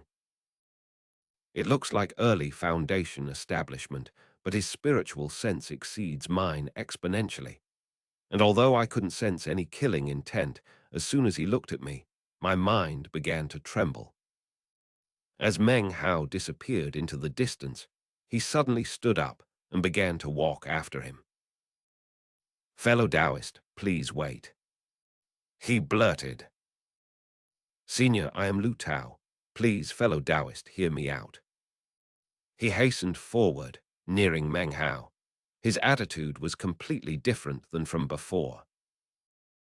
"I'm willing to pay for that thunderclap leaf," Lu Tao gushed as he approached Meng Hao. "If you can make yourself part with it, fellow Taoist, I would be extremely grateful. Whatever you want for it, I'll give, as long as I have it. Let's talk it over." The pressure exuded by Meng Hao was considerable, but the thunderclap leaf was very important to Lu Tao, so he really had no other choice. Meng Hao frowned, ignoring Lu Tao and proceeding forward. "Fellow Taoist, I beg of you. No matter how many spirit stones, magical items, or medicinal pills, I'm willing to negotiate. If I don't have what you want, I can think of a way to acquire it to offer in trade." He watched as Meng Hao continued to walk off toward a relatively remote area. This caused him to be a bit nervous. He knew that he had started out on the wrong foot, so, fearful that Meng Hao might suddenly attack him, he decided not to say anything more to provoke him. "Fellow Taoist, are you here for the Civ Earth pills of the Black Civ sect?" he asked resolutely. "Nowadays it's not hard to get your hands on them, but to get away safely is a different matter. Fellow Taoist, if you're willing to have a business discussion regarding parting with your treasure, I can refer you to a disciple of the Black Civ sect. This disciple has information about the Black Civ sect that outsiders could never know. It will definitely increase your chances of getting away safely with your Civ Earth pill." As the words left Lu Tao's mouth, Meng Hao continued walking. They were now in a remote, abandoned alley. "Fellow Taoist, Senior," Lu Tao said, with a forced smile. "I very much wish to acquire the thunderclap leaf. It's very important to me. Is there anything you would be willing to trade for it?" His pace slowed a bit. Meng Hao suddenly stopped and turned. He looked at Lu Tao. There was neither happiness nor anger in his expression. Take out your wood iron treasure and let me see it, said Meng Hao coolly. His eyes flashed brightly. When Lu Tao saw Meng Hao turn, it startled him. Without a word, he produced the wood iron treasure and offered it toward Meng Hao. The iron chip flew toward Meng Hao, who grabbed it out of the air. He sent some spiritual sense into it. Immediately, he was able to sense the thunderclap leaf within his bag of the cosmos. It emitted an aura of lightning that the iron chip absorbed. The iron chip then began to glitter. So he's not lying, thought Meng Hao. But the whole thing seems a bit too coincidental.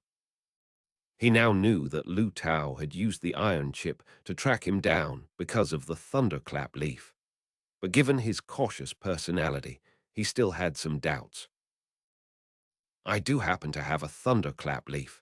If you want to trade, then you'll need to give a clear explanation of what you plan to do with it. He waved his right hand, tossing the wood iron treasure back to Lu Tao. The thunderclap leaf was something that Meng Hao had acquired from Patriarch Reliance, and in fact, he had acquired not just a leaf, but an entire tree. It had been protected by a restrictive spell cast by Patriarch Reliance. However, Meng Hao wasn't sure of its exact use. All he knew was that the lightning flag could be used to envelop and protect the thunderclap leaves. Well, Lu Tao hesitated a moment, looking at Meng Hao with a hint of irritation. Finally, he gritted his teeth and continued. Senior, I have a life magic that can be refined from stone from the Lightning Fringe Mountains. In order to release its full power, I have spent the past few years searching everywhere for various lightning-type items. However, none of them can compare to the thunderclap leaf. It's just that thunderclap leaves are very rare, so when I sensed yours, I was too eager and accidentally offended you. In order to prove the reliability of his words, he pressed down on the pit of his stomach. An electric flow emerged from his mouth, which then transformed into a fist-sized rock. The rock was black, and its surface was encircled with arcs of electricity, as well as tiny plant-like vines that resembled rattan. So, what was that you were saying about the Black Civ sect? Said Meng Hao coolly. I can help you find someone from the Black Civ sect. He gushed.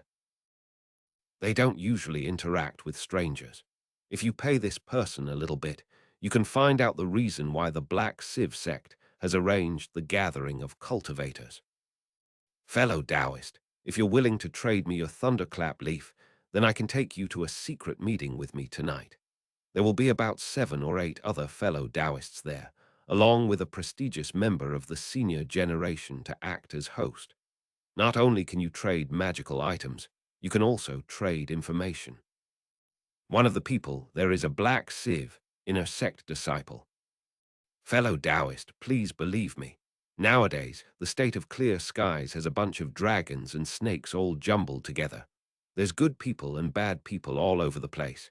Cultivators from all sorts of sects and clans are here. Furthermore, there are many factions within the Black Civ sect. Of course, there will be conflicts between them. Therefore, news is bound to spread. It's normal. Of course, there's sure to be some bad information, but if all the information was fake, then no one would believe anything.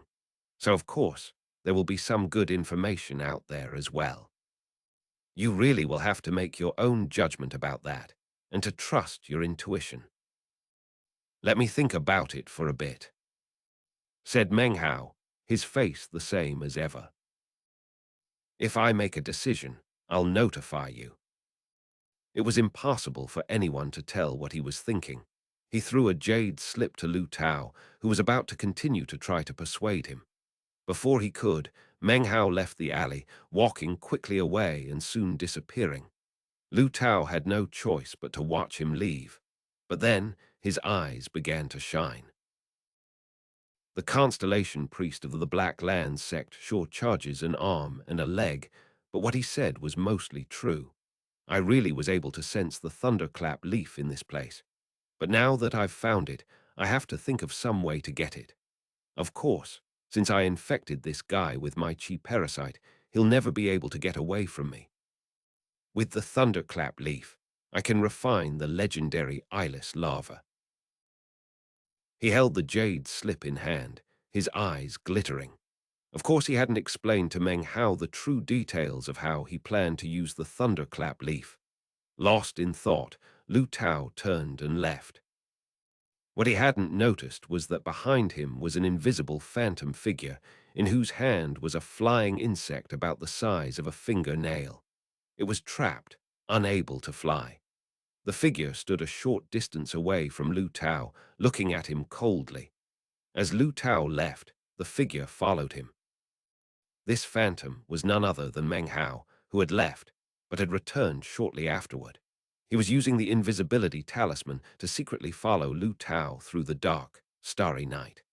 Occasionally, Lu Tao would take out the jade slip Meng Hao had given him. His face was gloomy as he eventually reached what appeared to be an ordinary mansion within the city. He knocked 3 times on the door, which then automatically slid open. Ripples seemed to spread out from the door as he entered. After enough time passed for an incense stick to burn, Meng Hao saw 4 or 5 more cultivators approaching. It was hard to tell whether they were men or women, but they were all of the Foundation establishment stage. One was even of the late Foundation establishment stage. Their faces were wrapped up, and they hurried along to the mansion, using the same method as Lu Tao to gain entrance. Meng Hao's eyes glittered. With the twist of a finger, he crushed the bug in his palm, then ripped up the talisman that concealed him. He flicked his sleeve, changing into a new set of clothing. He donned a wide bamboo hat and then covered his face with a cloth mask. Then he walked toward the mansion. This chapter was sponsored by Zamil Media and Mr. Jaboda. 1. If you want a refresher about how Meng Hao took the thunderclap leaves, reread Chapter 85, Ancient Demons Sealing Jade, although be aware that Patriarch Reliance calls these leaves by a different name. Chapter 140, Don't You Know the Rules? Meng Hao approached the mansion, lifted his hand, and knocked 3 times on the door. The door opened inwardly without a noise. Inside, everything was pitch black. There seemed to be some kind of black-colored shield in place. Looking at it, Meng Hao could see magical ripples on its surface, but nothing that indicated it would attack him. It was simply designed to control which cultivators could enter. Meng Hao observed it for a moment, thinking back to the several people who had arrived before him. He quickly understood. This prevents anyone other than Foundation establishment cultivators from entering. His face calm, but covered by the bamboo hat, he strode forward into the shield. Within the space of a few breaths, a soft glow appeared, shining into his eyes. He now stood outside of what appeared to be the palace of a mortal prince. The palace was grand and imposing, like some enormous creature lying prone on the earth. It had a very solemn air to it. Outside the palace stood an old man wearing a Taoist robe. His expression was placid, and his cultivation base was at the late Foundation establishment stage. When he saw Meng Hao, he approached, eyes shining. He looked Meng Hao over, and then quietly said, "Please produce your invitation slip, fellow Taoist. If you have no invitation slip, then your sect identification medallion will do."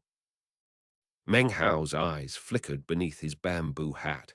Without a word, he waved his hand, and a medallion flew forward to land in the old man's hand. The old man looked at it, and suddenly a look of respect appeared in his eyes. He handed the medallion back with 2 hands. "So, you're from the Violet." Meng Hao coughed, and the old man stopped talking. Without another word, he stepped back with a slight bow, allowing Meng Hao to continue. Meng Hao took the medallion back and strode past the old man into the palace. The medallion was the same one he had taken from Ding Xin. This was his second time going under an assumed name, and he was a bit more used to it this time. 1. He knew that this place would be a jumble of dragons and fish, quite chaotic. If they were really strictly checking the identities of the participants, then how could it be called a secret meeting? Having observed the outside for some time to analyze the situation, he now felt calm and unhurried.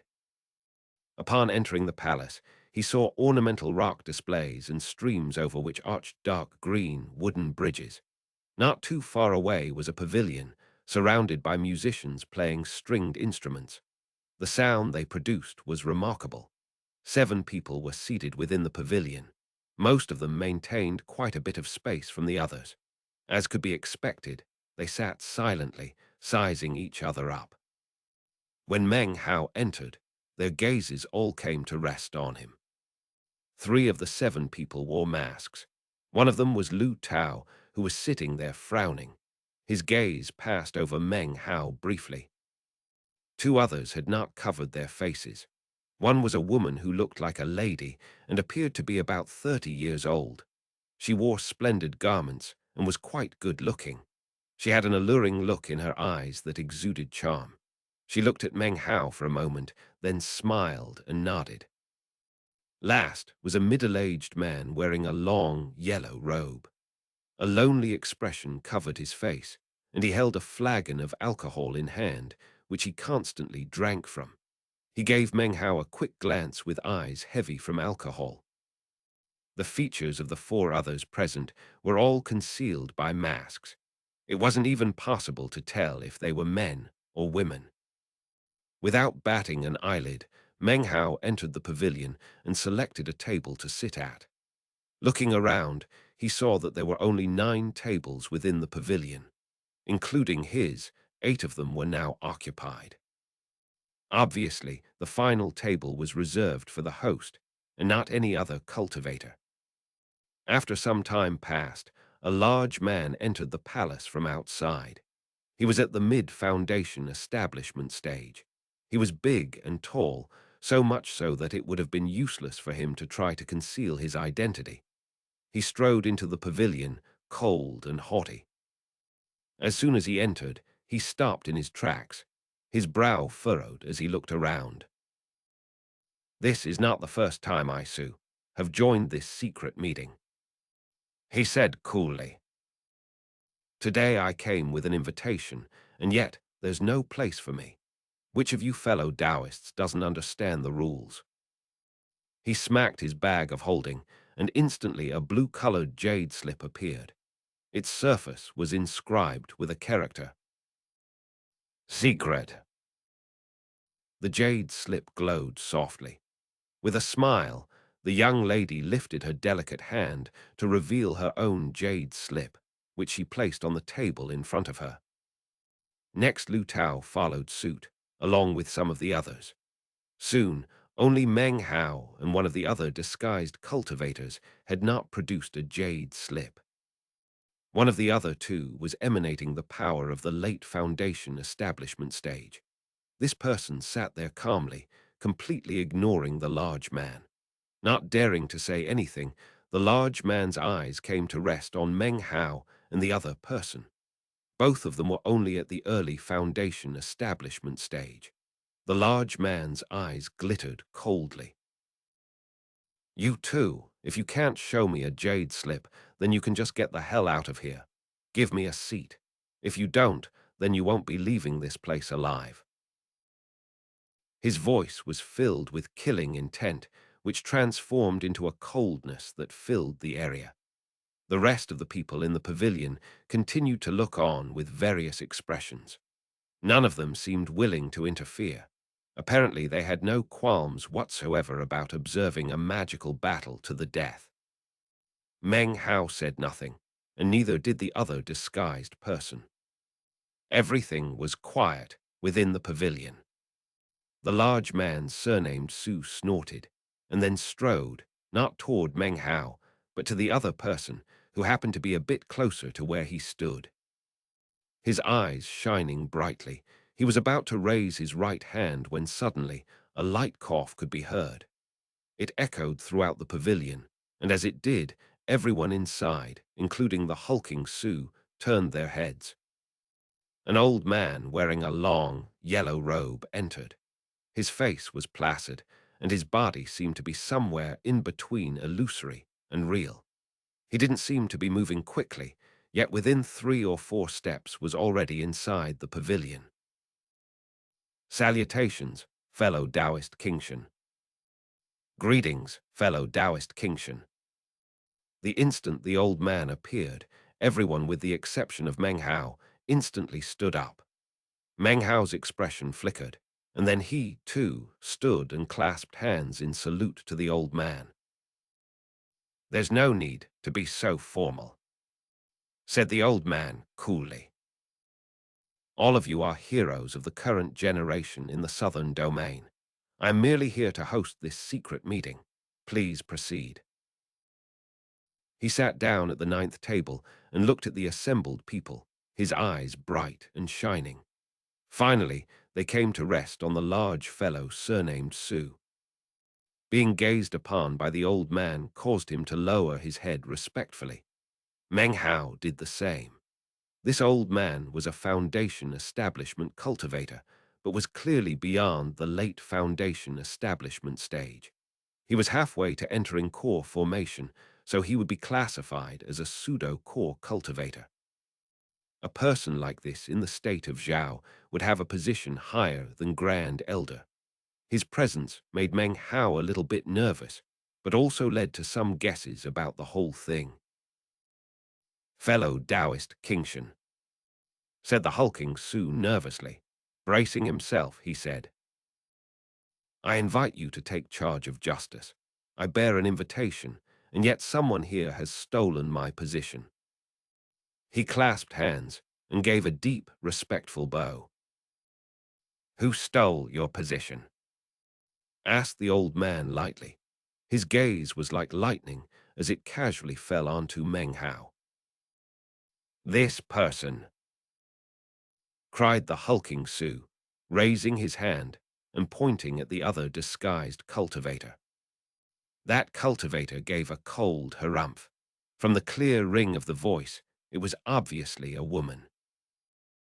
"That is my personal guest," said the old man, speaking neither fast nor slow, as if the affairs of these cultivators was beneath his interest. "She could not have stolen your position." Hearing this, the hulking Su gaped for a moment, but then his gaze swept over to Meng Hao. A cold light appeared in his eyes. Since one of the two people was invited, that left only one without a jade slip. This must be the person who stole his seat. Everyone was now looking at Meng Hao, even the woman who had just humphed coldly. She looked over at Meng Hao with icy eyes. Beneath his wide, bamboo hat, Meng Hao's expression was the same as always. "Anyone who comes to this place has the qualifications to attend the meeting," said the old man placidly.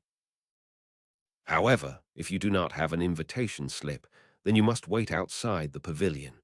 When the time comes to conduct business, you may only place bids if everyone inside the pavilion has renounced claim." "So, it was you who stole my place," said Su. "You don't know the difference between life and death. There's no need to get up. If I don't tear you to pieces today, then I'll become a laughingstock." Su had an irritable personality to begin with. Having his seat taken away in front of everyone had long since stoked his killing intent. His body flashed as the power of the mid-foundation establishment stage exploded out of him. He charged directly toward Meng Hao. No one moved to interfere.